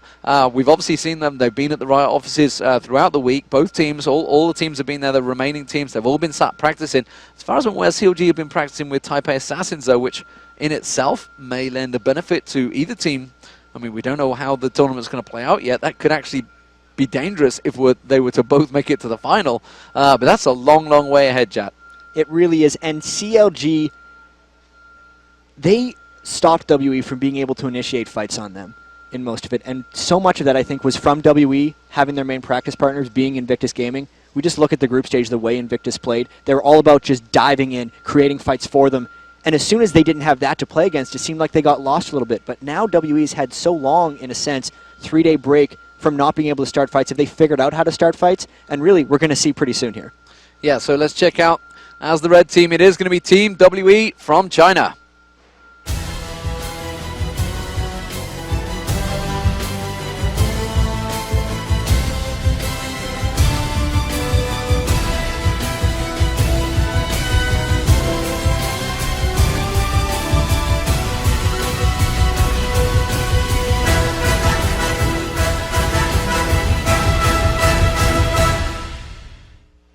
So WE also set and waiting. Their spirits seemed maybe a little shaken near the end of that last time. They thought they had it with the 2-0. Fzzf there on your screen. I mean, we watched it. We watched, obviously, the replay of these things. There's Weixiao. He basically buys all the wards throughout the whole game and nothing else. It's strange. The team really keys off of all 3 of their big carries. They have Misaya, Caomei, and Weixiao, and there's Misaya, of course. He's one of the most popular players on their team. He was matching up really strongly against Froggen in all those games. Really the only person who managed to outfarm him. Here we have Clearlove. His presence in the jungle is going to be so key for them, because Snoopeh keys so much of what CLG does. And he had some tough times on those Nocturne games, but the earlier matches, when he was on Maokai, he was really able to support his team well. Yeah, and there's Caomei. He's been doing a fantastic job in that top lane. You know, him and Wickd, they've been going at it. If we look back at it, and that Olaf in that first game was very, very strong for him. Actually, technically game 2.5 as well, I guess we could call it, but or 1.5, I'm not sure what point you want to call it of, but obviously he had Olaf in those 2 games and looked really strong against Wicked's Malphite. It's strange that they shied away from that Olaf. Now that they've had the time to review the tapes, essentially, of what they went through, they had the advantage from preparation standpoint on CLG, just jumping out early in all those games, and it was just a matter of once they'd played so many games, once they had gotten so fatigued, once they kind of fallen back on their base play styles, that's when CLG seemed to have a bit of an edge. So with this one-game set, they could really come out swinging and knock CLG.EU right out of this. So now that we've met the teams, we want to hear what you guys have to say. Your questions about the World Playoffs, of course, and I'm sure there's plenty of them, will be answered right here on the stream, of course, by our own very own Freakin' Riff. That's going to be coming on later on, obviously, for the semi-finals. #LOLWorlds, where you want to tweet us your questions. Of course, at League of Legends as well is the Twitter. So be sure to get those in. We're going to have, hopefully, a player joining in Freakin' Riv later on as well, so we should have a lot to talk about when we get... There will be a lot to talk about after this game finally concludes. But we want to get this game underway, so hopefully things will start off, and we are, ladies and gentlemen, into Champion Select. And there's no surprises, as we've seen in all of the previous games. Twisted Fate, a Nivea band, the Blitzcrank band also coming out. This is just standard. They don't want to give Wickd Aurelia. Orianna ban as well. This is actually the same bans we've seen almost throughout the whole weekend. These are the power picks from both sides. We did see CLG picking Orianna actually in one of the games, but since they banned it out, they're no longer going to be able to pick that away. And all of those were target bans, leading to potentially this first pick Jace. So Jace getting picked up. You know, of course, the last match we saw where CLG were 55 minutes into it, pushing WE's base, they had done that dilemma in the picks and bans where they left Aurelia and Orianna open and basically said, we're going to give you one of them because we're going to get another. And obviously it's looking like Jace is going to be picked up. How would you pick against Jace? This leaves Maokai open actually, and they've banned out Cho'Gath, so there it is, because they don't want to let Snoopeh have that. The great thing about this though is Alistar is on the table, so they can take away the Maokai, and Snoopeh might just default right back to the Alistar. It's been a while actually for him because it's always banned out in pretty much every game in Korea in the past forever. And they picked the Maokai and the Corki. That's the interesting part because Ezreal is also available, and the fact that Weixiao didn't go for Ezreal is a little strange. We saw he didn't have the best win rate throughout the tournament. Maybe teams are shying away from it a little bit because he was very dominant in Ezreal in all of those games, especially early. Maybe they just don't respect necessarily Yellowpete's ability on Ezreal and decide they're just going to try to bully him up with Corki. Yeah, and of course these teams have had that extra few days to practice. They've all been working hard, so they've obviously had plenty of time to practice exactly what the picks and bans they wanted, what they want to take away from this one. Skarner possibly coming out from the jungle. Like you mentioned, Alistar is available. It's a little unusual that Snoopeh is not going for it. Clearly they must have a tactic in play that they feel it would work well for. And they could potentially even think that it's a bit of an Alistar bait. We saw when SK got a hold of jungle Alistar, RNA, they just picked the Singed against it, and it was really just super tanky guys who weren't necessarily vulnerable to the Alistar ganks, and they just let that go aside. The Skarner has been very successful in most of these things, and it's a matter of CLG picking their fights. Skarner does an excellent job of that, just with his Impale pulling people in. Yeah, and Kog'Maw coming out. Does that mean there's going to be a new support in that bottom lane? That seems to be working very well, certainly with the Kog'Maw. It's been on standard lanes. I'm trying to think whether CLG picked it. I mean, we had that many games. I'm trying to think which one they actually used the AD carries on. But of course, you know, we highlighted before the Yellowpete versus the Weixiao. And it's going to be tricky for them here because they have been losing the lane on things that are generally strong there. This is a comfort pick for CLG.EU with the Kog'Maw. They're just trying to get to late game in all these ways, and we can see already across the board, they knew they had success, WE did, on the Olaf. They brought him back for Caomei in that top lane. The Leona, the Maokai, all this stuff is telling me that they're trying very hard to start fights. They knew they weren't doing a good job of it in the last games, and they're trying to make sure that they can initiate. It's so hard against CLG with the disengage from the Jace acceleration gate, and if they get something like Karthus here, we saw the double wall in the game that CLG came back from 9 when they just couldn't get in on them. But with the Leona ult, with the Maokai, I think they're going to be able to engage almost regardless of the situation. Yeah, I mean, they've got the potential to go Karthus here, of course. So you can have that wall of pain, the acceleration gate, you can just speed away, Obviously with the Shirelias, I think it was, they were using as well. That's how they were just disengaging from the fight very quickly. And you heard when we did the player audio clips, you know, Snoopeh shouting out, disengage, disengage, even before they even started the fight. There is the Nunu, almost certainly going to come in alongside that Cogmore. And will it be a Karthus picked up for... Well, of course it will be. It's almost like we know these teams. It's the double wall once again. So much move speed coming up from CLG. And the Vladimir, immediately, they wanted that pick. It's weird because I was expecting potentially something like Rise just to get more roots and get more team fights starting. They think they have enough of it with Leona and the Maokai. There is a lot of strong disengage coming out from CLG.EU. With all of that, though, this is a much stronger initiating team that WE has had in the games where they couldn't start fights. And a composition, even though we haven't seen exactly with CLG against WE for CLG.EU, it's something that they're all very comfortable with once again. And they can all dive at the same time. They've got dive buddies, that's the main thing. Leona could go in, Maokai could follow, Olaf Axis, he could be running in there with Ragnarok going, Vladimir ultimate across the whole team. They've got the entire team just going to enclose and engage at once. But I guess you could say the same for CLG. They want to pick someone off. They've got that Skarner. They're going to hook onto them, drag them back, and immediately you got the absolute zero if they do close in. Of course, you've got the acceleration gate, the wall of pain. There's a lot of utility in both these teams. Jat, which sort of team would you favor from them two competitions? If they actually decide to team fight, I actually like CLG.EU's composition. If the fights just crash on into them, it's very hard to engage onto a Nunu and onto a Karthus. So if they fully dive in, they would have enough to kind of repel WE back, which does favor them. It's all a matter of will WE pull ahead early, and how well is Clearlove going to support with that Maokai. When he's been on the carry junglers like Nocturne, it hasn't been that successful because everything on WE revolves around Caomei, Misaya, and Weixiao, because it's really just all three of those getting farmed, and then Fzzf and Clearlove support them. That 3 carry 2 support setup for them works very, very well. Sorry, my eyes widened there. I thought I'd spotted no smite, but then I suddenly found it. But there's no teleport, interestingly, from this game. We are seeing a cleanse, of course, on Cogmore. Kind of expected. It's one of those champions. Hasn't really got a great escape, so it's going to get in there. But we are, ladies and gentlemen, finally into the game. Will it ever end? Here it comes. We will certainly find out. It is going to be CLG.EU. They are going to be playing as the blue side and Team WE as the red side. Let's get this one underway, Jat. And here we have both teams just running out.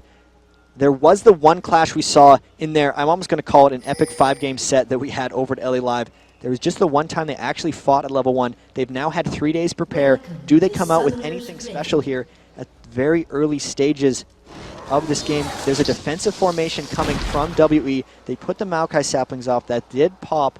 They have the early ward up there. Both of them have the spot. So WE with the pings down, they've seen what CLG.EU is doing, but since there were only 2 members there, they're not thinking that they're going to be too aggressive. So a lot of just back and forth, not much. Krepo warding over that wall, so they have double wards coming out early. Really just defensive play from both teams. Maybe late invade here by WE. Yeah, Snoopeh is just getting forced backwards. But we do see Krepo putting that ward over, and then if anyone's watched the video with Skara, that was the reverse position of where he failed 3 times to try and put that one down. Perhaps not remind him of that one later on. And there's actually a compilation put together by a fan of that epic 58-minute game. 80 wards were killed by CLG.EU when the fans were going crazy. So will WE ward that heavily, and will they try to take wards away from Fzzf? Because for the most part, come mid to late game, everything will be warded by Leona. He doesn't necessarily build items. He'll go double GP10. He'll never really get an Aegis. He never really gets a Zeeks. He just wards for everyone else and allows other people to complete items. That's their style. That's very much different than CLG.EU, who's now walking over ward, invading the blue buff at about 1 minute 50 seconds. They're trying to stop Olaf from taking that level 1 blue that he took over the weekend. Will WE try to harass this? Well, Misaya's well aware that they are in that position. He knows that the blue buff. Here comes Caomei with that axe straight across. They're going to try and force them back. There's going to be a 2-man invade. There's also an invade in the top side, so Wickid's having problems up there. He's going to try and steal it away, trying to prevent them from doing it. It'll be an epic steal if he gets it. Meanwhile, let's have a look at the other side. The blue buff has been picked up by Snoopeh, so he's managed to get in and smite it, as well as Clearlove. So both junglers doing a successful invade there, and with the help of their teams. And we also see, and of course, the lane swap straight away, Jack. And they're really just mirroring each other because both Snoopeh and Clearlove just went right back into their rates through the ward, so everyone knows where everyone else is and no one's actually gained an advantage yet. The 2-1 lane swap is exactly what they planned last time. Caomei had that solo 1v2 lane. He did an extremely good job laning up against it. Wickd is also an amazingly good 1v2 laner, but this could just be WE trying to get things happening. The Leona lane is much more aggressive than the Nunu Cog, and they could potentially get more pressure early with this swap. So Wickid's going to have his work cut out. Let's have a look at this mid lane now. Froggen versus Misaya, very much even throughout all the games in terms of farm. And what happened the last time these guys did this matchup, it was Froggen getting a very early lead and then Misaya actually overtook him. Misaya seems to be a slightly better farmer than Froggen. Hate to say it for the Froggen fans, because in these games, he has been out farming, and up top lane, there is a lot of harass going down into Wickd. He's going to have to burn through all of those health pots almost immediately. If there's going to be a lane that creates action right away, it's going to be that top lane with a Maokai dive or maybe just a straight-up tower push, because that seems to be what WE is keying off of early.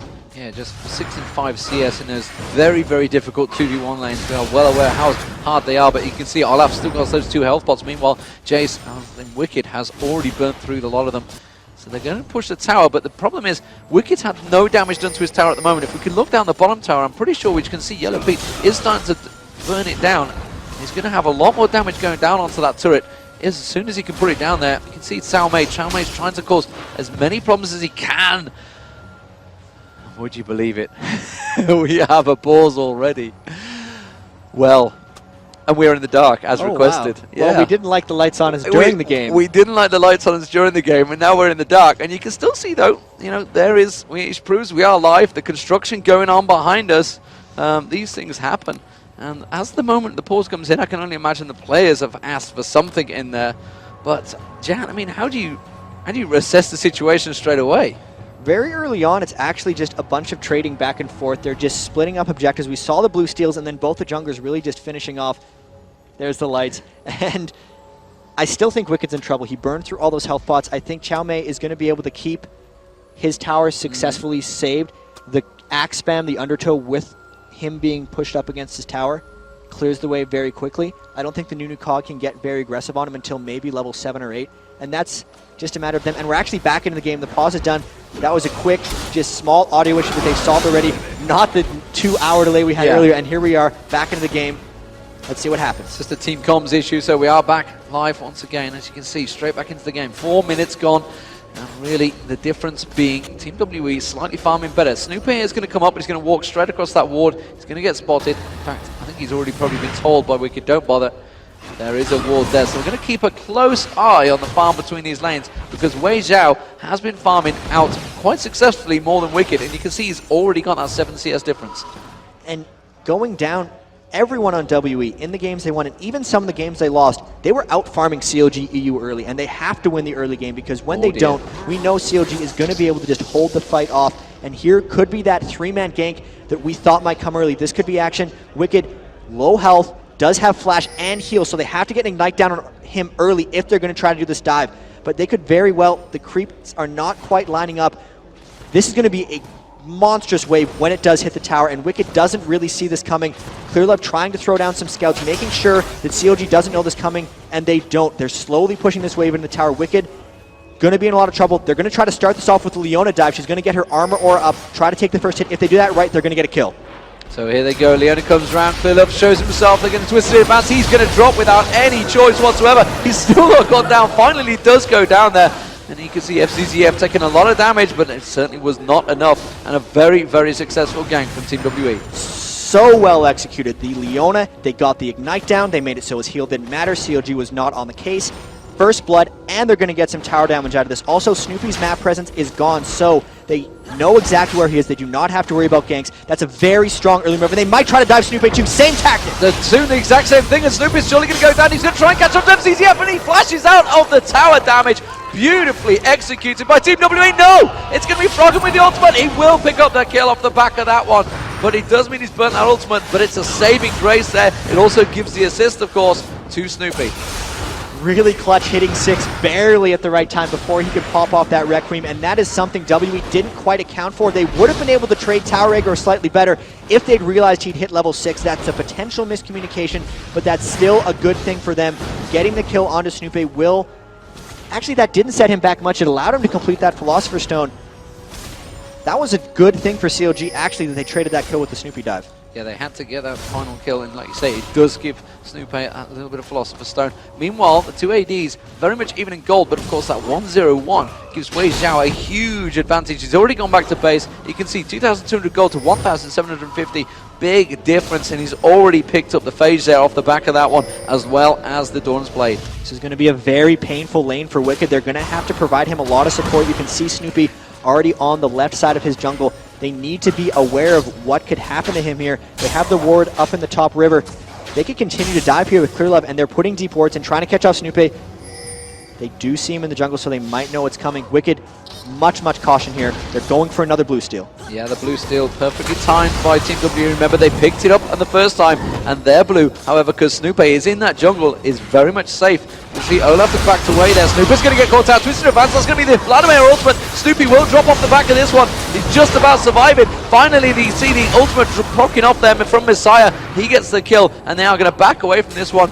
Completely safe. There is no Karthus ultimate available, of course, because he just used it, and now Team WE in a very strong position in this just one game playoff. They've really came out strong, and if it's about starting fights, they've done it with tower dives and with invading the blue, and they might just go for Wickd once again here. He does hit the level 6, so he does have a lot of help, but there's no one here to help him. If they can get the wave to the tower, which is Wickd is trying his best to make sure they don't, spamming the wave back, he would be dead. They're going to camp this and wait until they get in on here. Wickd might see this coming, and there we have a dive onto top lane, killing it, Caomei. Caomei's going to go down the back of this one. He will do, yes he will. That's going to be though Clearlove. You can see Wickd in all kinds of danger at this top lane. Here's the minion wave. They're going to come round. There's the Leona stun. He knew it was coming, but he's going to get dropped again. He's trying to take Fzzf. One more tower here. He will get it. That was a great turnaround. They are going to lose the bottom tower from the top tower on the back of that, but 8 minutes 30, that was a good save there from Wickd. He really needed that. The fact that they committed 3 people there and only got the kill trade, as well as giving up the dragon. 3 members top CLG.EU counters with 3 members bottom.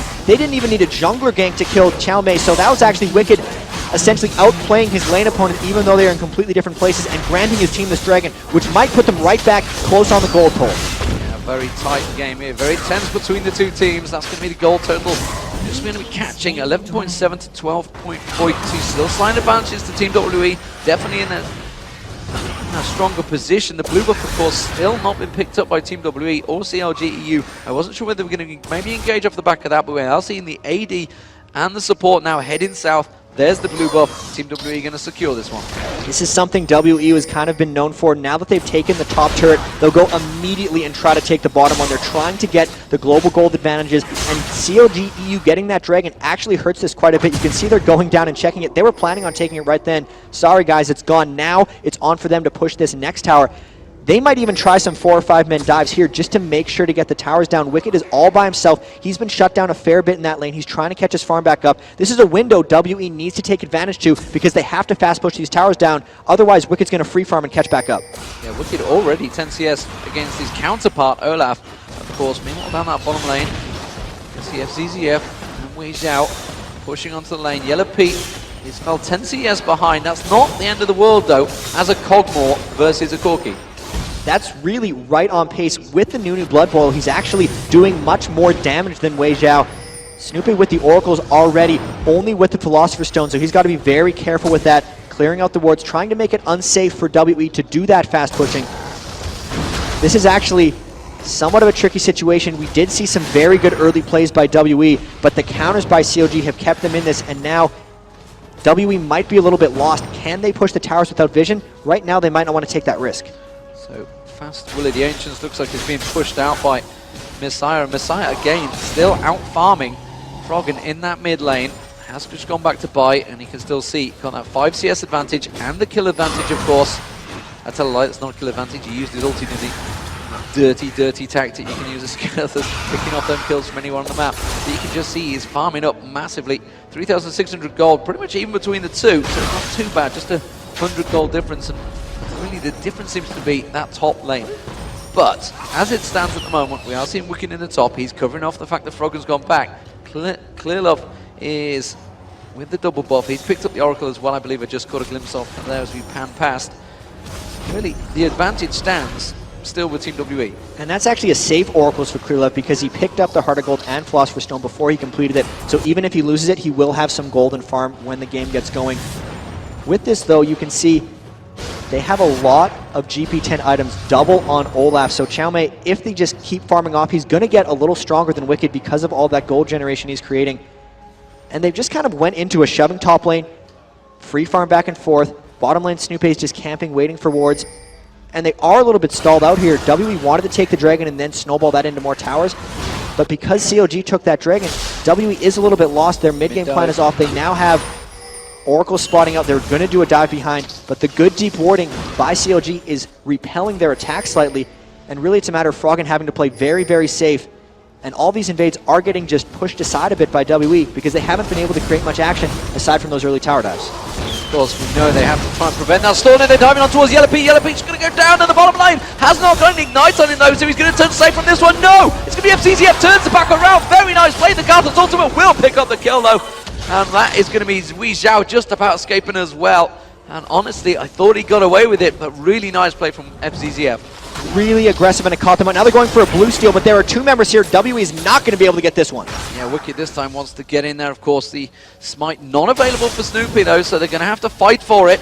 They do have Carthus coming around. He's the one who want to pick this up, so they don't want to take it away from him too heavily. Caomei at the top, just farming out freely, and there is Froggen. He's going to get that nice and easy. But all these wards that have been cleared up by Snoopeh with the Oracles is just stopping WE from being full-on aggressive. They did have that 2v2 engagement that again got turned around by Froggen, so that's something they really have to keep track of when this goes on, as Froggen is actually getting pretty big off the back of this. He's getting out-minion killed by Misaya, but the fact that he's picked up 2 kills with his Requiem makes it really hard for WE to dive on. Their main strategy in teamfights is to go in with Leona, Maokai, and Olaf, and if they're walking through a hugely fed Karthus Defile, it's going to be trouble for them in the late-game teamfights. We are seeing the 600 gold advantage being built up by Weixiao versus Yellowpete. Of course, just going down that bottom. 2-0-2. Weixiao again, very, very strong throughout this entire tournament. Has been fantastic. And honestly, gold slightly in Froggen's favour actually, because he's picked up those 2 kills and is being slightly out CS'd in that mid lane.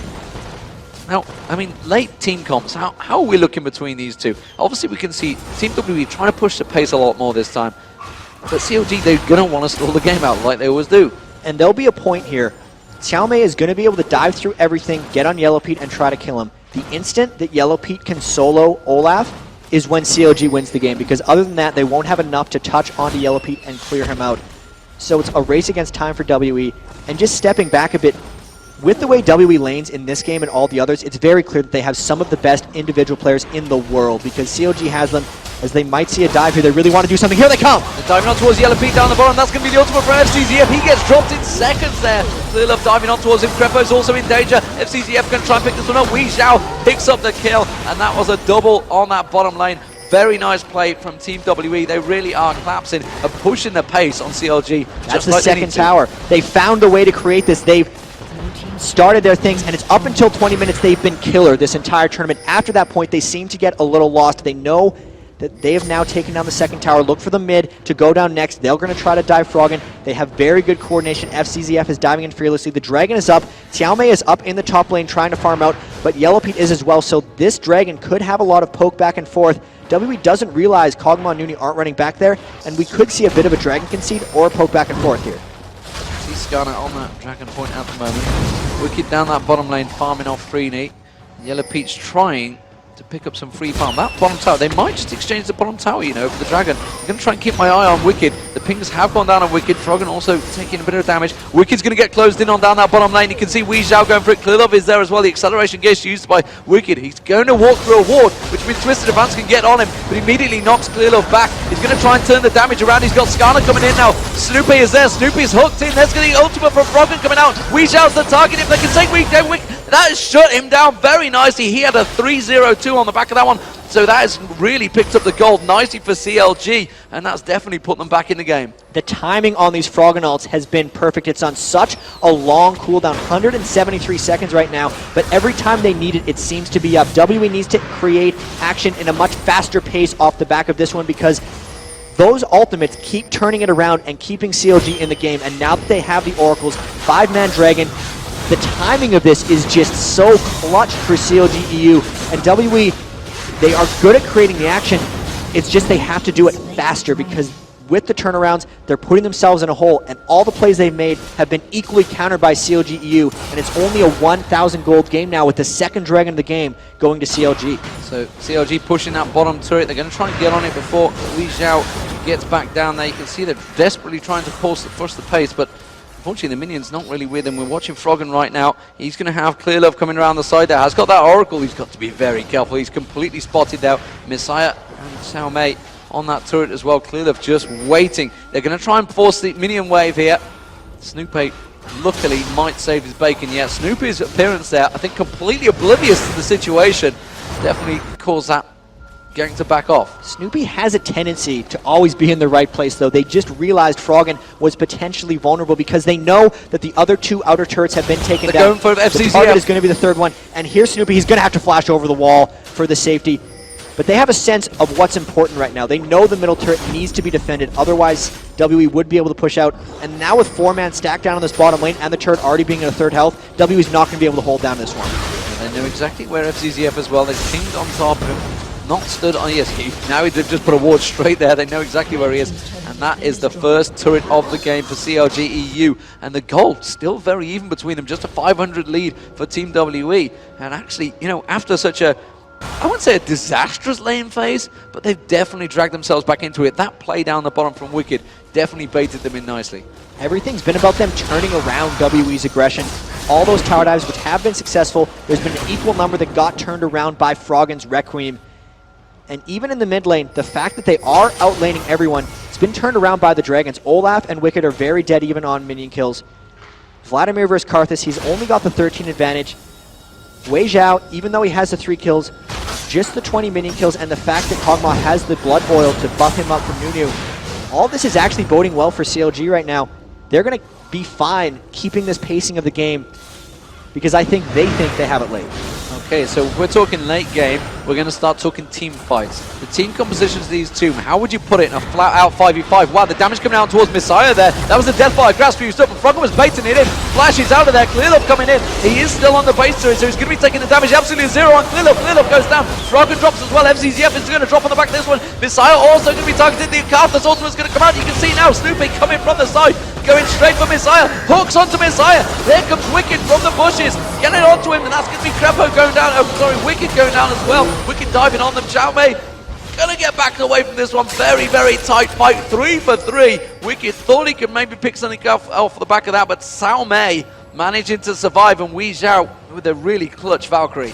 More action in that fight than we saw through the entire set of the WE CLG.EU game at LA Live. WE is coming to fight, and CLG is all about trying to counteract that. Again, a fearless initiation by Fzzf. You've seen he's died 4 times, but he's been part of 8 of 10 of their kills. Same for Clearlove. They are just pushing down, and now this mid tower is in trouble. Wickd does not potentially have the mana to save this, but he can repel them back with those auto attacks from his Brutalize. With that fight, just in general, again, the Requiem was up, and since he had the blue buff, it's coming back up very shortly again with that Deathfire Grasp. He's making sure he has it so that at the tail end of all these fights, it's turning things around. That has really been the key for them, is Froggen's ultimate. So Froggen now won't have it for around about 60 to 70 seconds.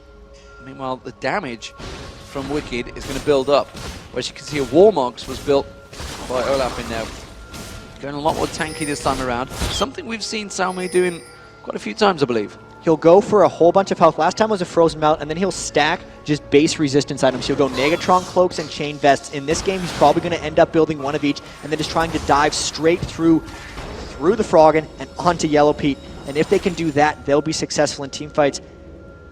This is going to be very, very close. They have an Aegis of the Legion already completed there by Snoopeh. Clearlove is yet to reach that, so they do have an aura advantage. CLG.EU, that is, if the next team fight happens fairly shortly.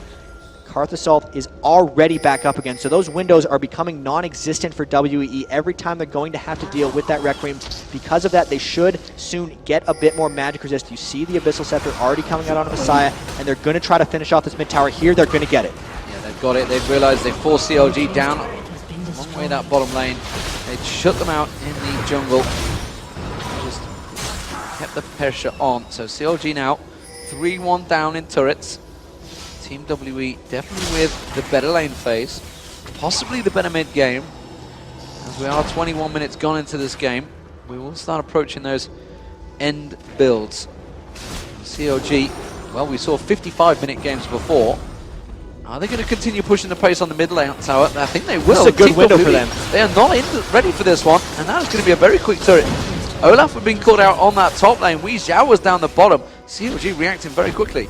And Weixiao has had problems with this in the very same series. He does, since he outfarms Yellowpete so well, finishes off, gets those side lane turrets down, or not turrets, minions down, and here they're trying to chase him out. He's taking the right path though. Good just awareness by CLG.EU. They're taking out the mid turret. With everything that's happened, the fact this is a 600 gold difference really just goes to show how well CLG.EU is staying in this game, because all those early kills, it really looked like WE might run away with this. Dragon's coming up in 10 seconds, though. They are grouped around it. They're ready to fight if CLG wants this. They're not letting CLG get to this Dragon, and they will clearly initiate off of it if CLG tries to stop. I think they're going to end up giving it to them, though. Weixiao rejoining his team, so they are all there, stacked in. Surely CLG are not going to fall for this one. They're trying to push mid and maybe take a turret. They're going to have to peel off this Dragon immediately, and from that, we could see a very good fight. They should. They're going to pick up the Dragon, and they're going to go straight for it. CLG didn't bathe them away. That's what they wanted. They wanted to force them in towards that inner turret, and I think they realized they were not 100% confident they could win that fight. And this is how CLG.EU wants to play. They don't want to take any risks. In the games they lost against WE, it was because they engaged on WE towers. It's because they took the fight to them. They're much more comfortable when the other team brings the fight to them and countering that. They are much more about counter initiation, about staying safe, than they are about creating their own plays. It is just their style. And this game, especially, WE is taking it to them very strongly, and we're seeing a great clash of styles so far. They are pushing the pace on that top lane. Now, Yellowpete had gone down that bottom. He'd started clearing the wave, and now he's reacted. Now he's making his way up. They realized that they are in the jungle. They could have possibly gone for Baron. They could have turned things around. We're at 24 minutes gone. It's not out of the question. And they can see Yellowpete in that mid lane now. He's farming up as much as humanly possible to try and catch up on Weixiao. Still a 40 CS difference between those two. 233 to 314. It's a big goal difference for Weixiao currently. They are just continuing pushing the pace, but again, blue buff stolen away. Team WE really taking it to CLG. And they do leave the Baron a little bit exposed. Caomei actually getting a big cutout. He's trying to run away. He might have to burn his ultimate. No, they do decide to go away. And this is going to be that Baron dance that we've seen so much of in the past. They're going to try to get a whole bunch of wards onto Fzzf. You can actually see he's the only one on the team with wards, and this is how they play their mid game. He'll try to stack as many as possible. He could only get 3 in this instance, and everyone else is just worried about completing their items. Coming down the line, there's a BF sword now onto Yellowpete. If he gets onto that Infinity Edge with the new Blood Boil, that's going to be the point where CLG.EU gets really scary in team fights. That point is approaching very quickly, and WE has to act fast. Krepo warding up their Tribers. They're going to take the top turret here, CLG. Team WE nowhere near reacting to this one. And they will have the damage capabilities to take it down pretty quickly. You can see it's at full damage.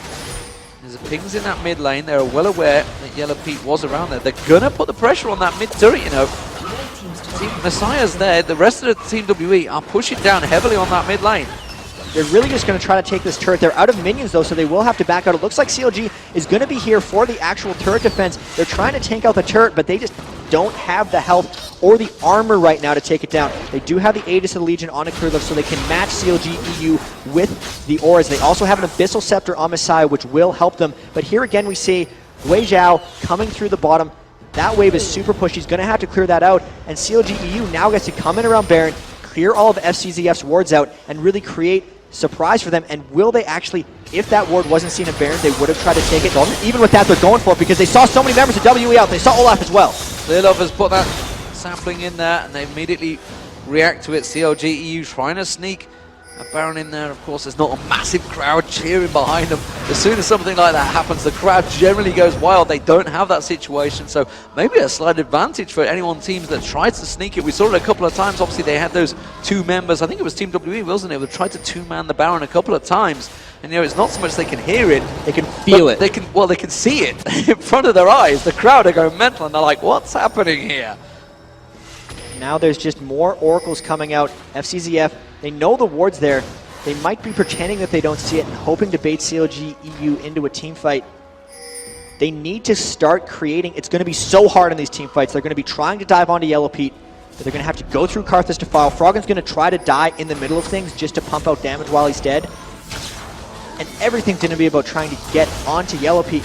But do they have enough dive? Leona, Maokai, and Olaf are all going to be flying in. Weixiao's going to be having to deal with Wickd, Froggen, Wickd, Froggen, Skarner, Nunu, all just trying to dive in on top of him. And they don't feel strong enough to actually force a fight around Baron, which is going to be really, really dangerous for WE because they know CLG.EU scales up amazingly. Sneaky play there from Weixiao. All the rest of the team were positioned and he just snuck straight round, took that red. Very cheeky. To get in there, 10-8, 27 minutes. Yes, you know, I can see them. They're trying to bait them in here. Team WE want to fight this. Clearlove was around there. I wasn't sure whether they were going to just pile straight up there. Again, nobody has a Shurelias yet. Nobody can engage quicker. CLG definitely could disengage. They could throw that wall of pain down as well as the acceleration gate. They could definitely disengage much quicker. And it looks like they want to engage here. Wickd really wanted to push that one. We talk with CLG.EU, and everyone on that team wants to disengage except for Wickd. He's always the one just getting antsy and ready to go. He has his buttons on his initiation skills. If he's Malphite, it's on Unstoppable Force. If it's Aurelia, it's on Blade Surge. Constantly, he just wants to go. It's about the team talking him out of it. You could really see he was ready to go there. And now WE, just so much poke back and forth, and we have seen this countless times before. This is where WE lost the games at LA Live. This is where CLG.EU is at their most comfort, and they see Wickd in the bottom lane just farming out. He's out of mana. He has to go back to base and run all the way back. But WE isn't even capitalizing on this. They're not pushing the tower. They're not forcing Baron. They're really just kind of lulled a bit. They don't really know what to do. And this is the struggle that they had at LA Live. They have to make something happen in these situations, and it's going to be tricky. Yeah, it's that usual, like we said, 20 minutes gone into the game. They get to that situation. CLG just know how to play the late game. This is their field of expertise, if you will. Team WE going to try and push it on towards this bottom turret. Are CLG going to try and collapse around the backside? They can see that Clearlove's there. They might catch Clearlove out. Instead, Team WE want to engage this one. Misaya's taken very low. Froggen's going to get dropped in this one, but they're all stood in there. And no, Froggen still has not gone down. There's the ultimate. Now he's going to get dropped. Misaya's going to go down off the back of that. You can see Weixiao's also down. Olaf's down. CLG picking up multiple kills off the back of that. You can see Misaya also going to get dropped in there. Wickd dives straight in. They can take the Baron off the back of this one. Snoopeh is still alive, but more importantly, Yellowpete and Wickd are there to tank it out. That fight was so forced by WE. They initiated through a wall of pain, which made everything lackluster. They're now forcing down this Baron, and this is CLG.EU's experience coming in. They know how to team fight. WE has the individual skill because they win the early game and they win the laning, but they just can't seem to get the fights, and CLG.EU is masterful. This Baron is tricky for them. They're doing a very good job tanking back and forth. Closest target always getting hit, and there they get the Baron. They've won the team fight. This is mid to late game. How does WE come back for this? Because all of the early game, everything they've tried to create was just lost in that last team fight. They've also pinged the blue. The Froggen wants to get there quickly. Nunu had spawned just in time. Not that that's a massive thing, but Krepo is another man with the Baron on. So, 4-man Baron for CLG. 13-12 into this game. Gold advantage for the first time with the CLG, and we're going to check out the replay with the audio from the players.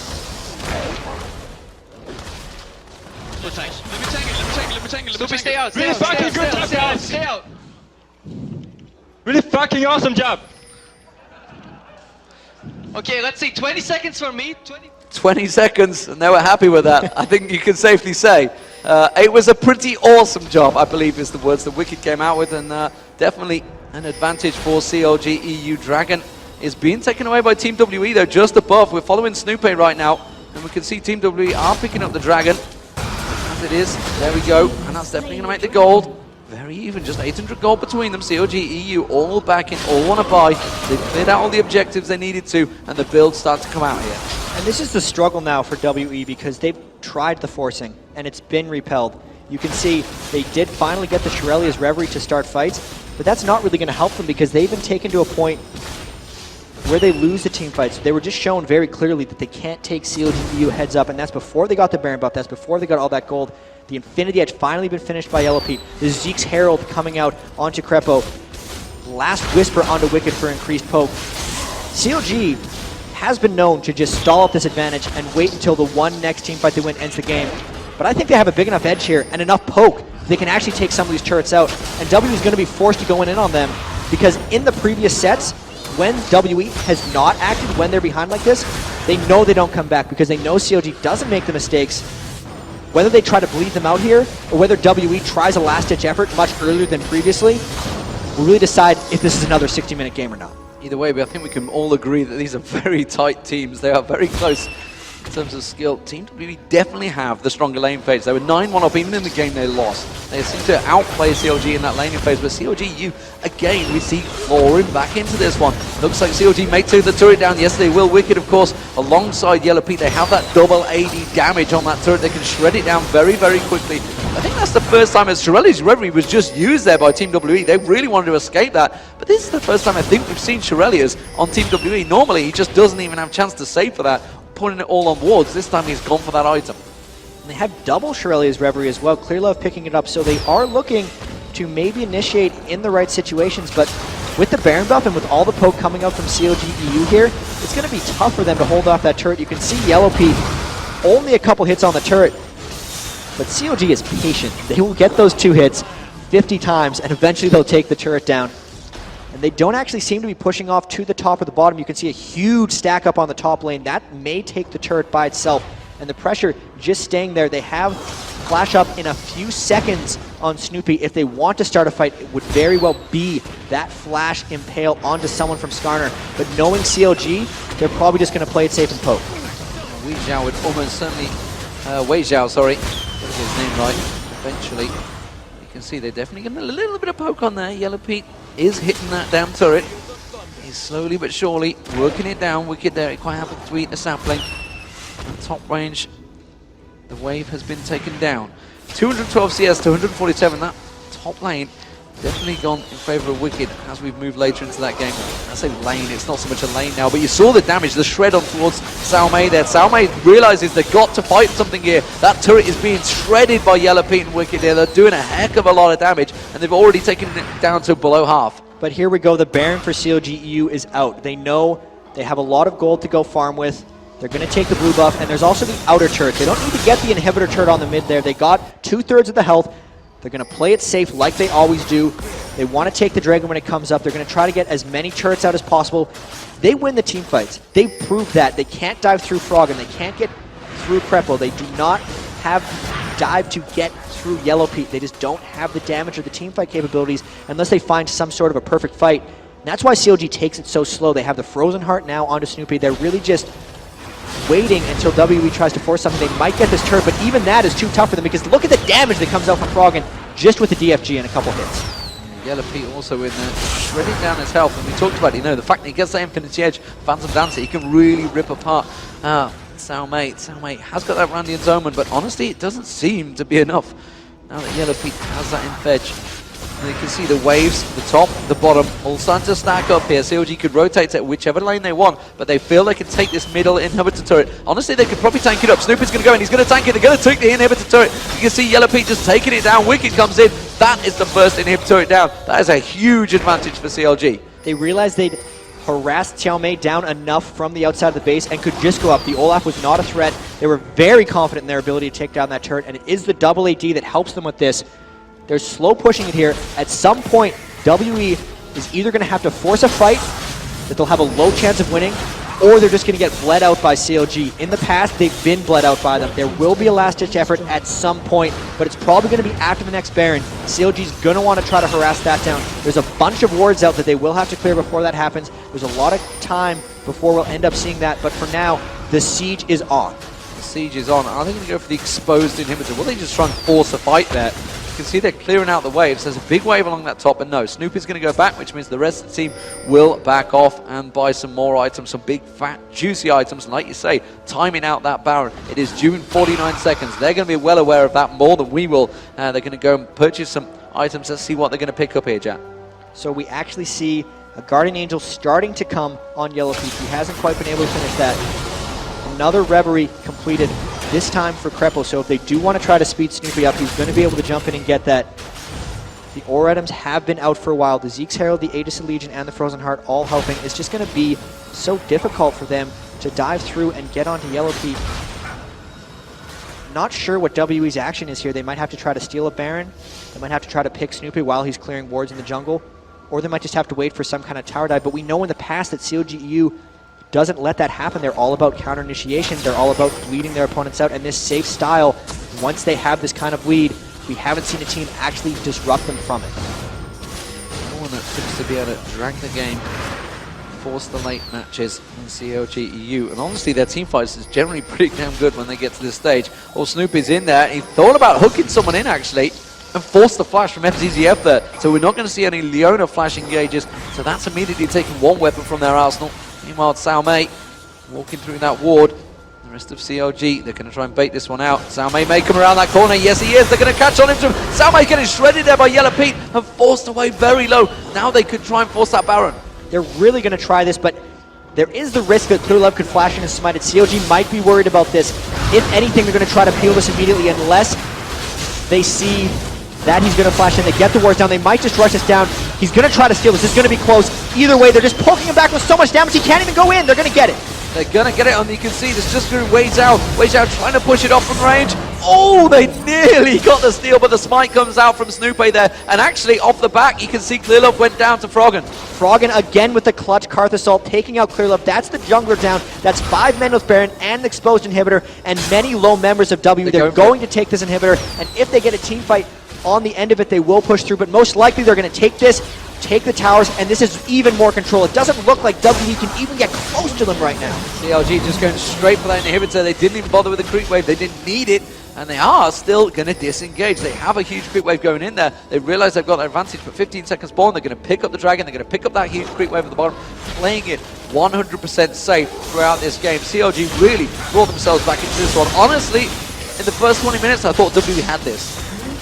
It was like the first 20 minutes of all the games we've seen between WE and CLG, but what comes into play for CLG.EU is their team play, their teamwork, their motto, just their emotion. They control everything.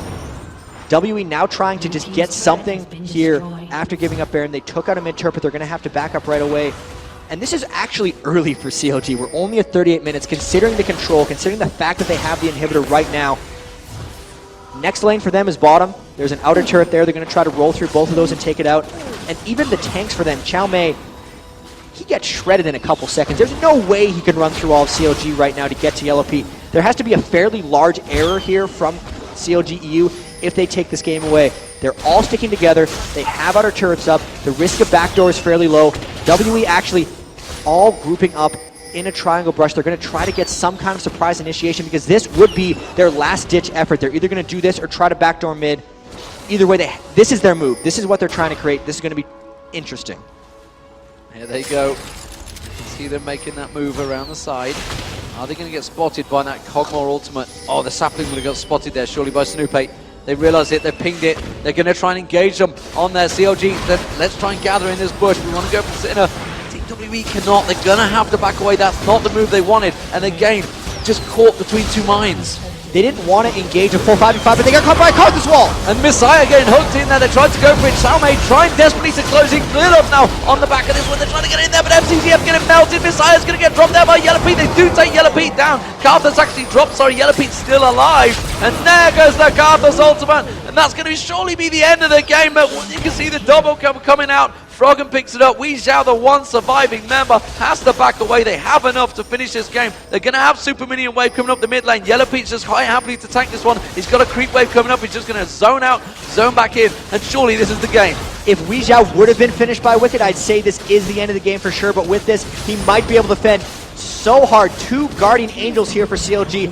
Only 15 seconds left on the death timer for Clearlove and Fzzf. Instead, CLG.EU is going to try to take the circle of inhibitors here. If they can get the third down, even if they just take the turret out here, they know they have the game in complete control. None of their Guardian Angels even got popped in that fight. They are sitting so pretty right now. There's no reason for them to force it through, and that damage from Yellowpete is the reason they're so close here. They couldn't even touch him when they tried to dive through, and that was a hard dive through that they did in that last fight.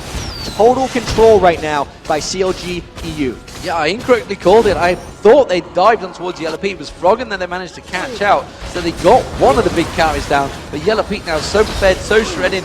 He's just doing so much damage to them on the back. And Wickd as well is also laying down a lot of damage. He's got that Bloodthirster, got that last Whisper and Brutalizer in there. He is doing a lot of the damage as well. This is the triple threat that a lot of teams bring with the Kog'Maw.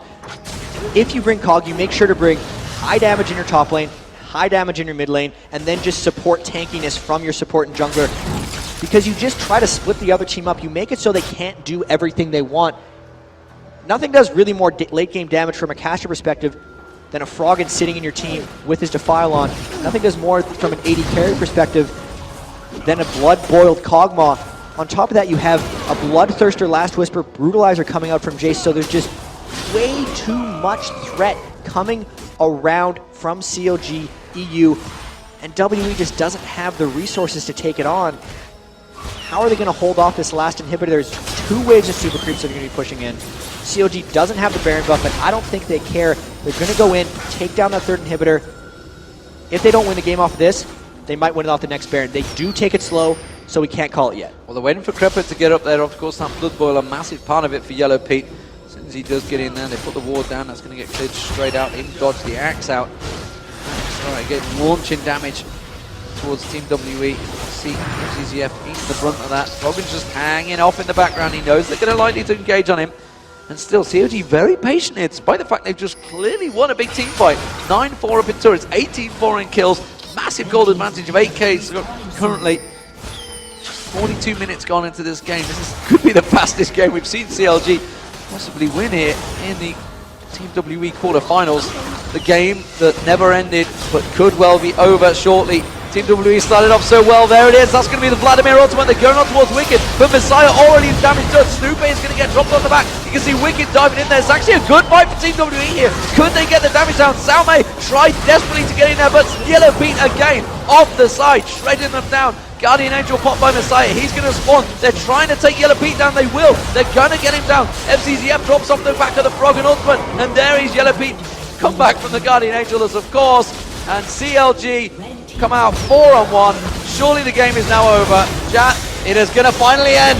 The game is over. CLG moves on. They will face Azubufrost in the next semifinal. Look at them right now. They just look relieved, happy, waving out to the crowd of online viewers. They won that game playing their style. They were more aggressive than they were over at LA Live.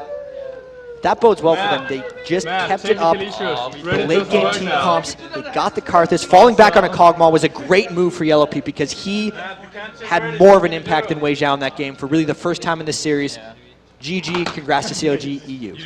Really well played. You know, the pressure must have been so intense on them because that lane phase, they were definitely falling behind. There's no doubt about it. But they managed to just hold themselves together. That big play down the bottom by Wickd drew them out and absolutely fantastically just got them back into the game. It was the turnarounds on the tower dives, often just triggered by Froggen's Karthus ultimate. That was a close one in all seriousness because WE was on the brink of turning that for so long. But then really, once they had that one super force team fight through the wall of pain, you knew CLG.EU had taken control. It's all those races against time you see them play so much. After a certain point, you know they've taken control, and it's just Snoopeh staring into their souls after then. They move on. They're confident. They're good to go. He's had time to perfect that, I believe, and he's definitely worked his way into it. So, what a fantastic match. And of course, you know what that means? It means it's going to be a Azubufrost versus CLG.EU. It's the OGN Summer Championships all over again. What a game that was. If you missed it, it went all the way to a 5-game epic, to a blind pick epic. And well, Azubufrost came out on top of that one, but honestly, I just don't know which way to call it right now. They've been so strong in the past. CLG.EU and Azubufrost, they have so much history. There is a clash there because Azubufrost is all out aggression. We have a replay of the last push with the player audio to see how pumped up they really were. To bottom hits. Stay back to bottom hits.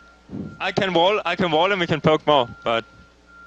Wall to disengage. Yep. Go get chunked. Come, Blast chunked. Run back, run back, run back. Backwards. Run backwards. Just run backwards. Run backwards. We need Olaf. We need Olaf. Olaf. I'm in GA. I'm in GA. I'm in GA. They're gonna kill me again. Help Wicked, help Wicked, help Wicked. Vlad. Ulting. Vlad has to die, I kill him. Good job. Finish game. Awesome! Yes!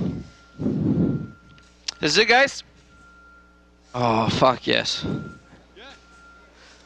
Wow, how calm did they sound through that fight?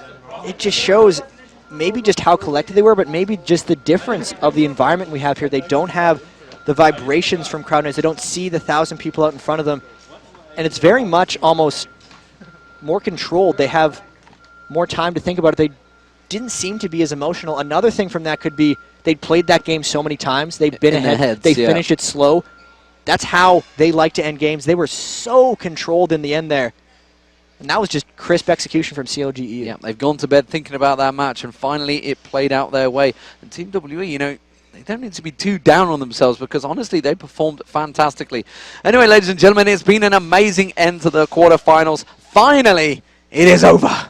We are going to go over to the semi-finals next. Let's take a look at the brackets to see how things stand. And honestly, well, just look at those games. How good are they? CLG.EU versus Azubu Frost. That will be coming up later on. But first up, it is going to be Taipei Assassins versus M5 BenQ. What a fantastic game that could be coming up. I mean, you've got two ultra aggressive teams. And that could very well be the highest kill, most aggressive game of this entire tournament. Taipei Assassins won their quarterfinal matches in 26 and 30 minutes, respectively. The IG versus Moscow 5 quarterfinal was just an overall bloodbath. I know the first kill was 26 kills to 24. Yeah. They're going to clash into each other over and over again, and Taipei Assassins are scary strong coming into this against Moscow 5, who really, if you count Hanover, the world champions defending, every one of these Asian teams, when they ask who they most fear coming into this, a lot of them say, I want to play Moscow 5. TPA is going to have their chance here, and that game is going to be incredible.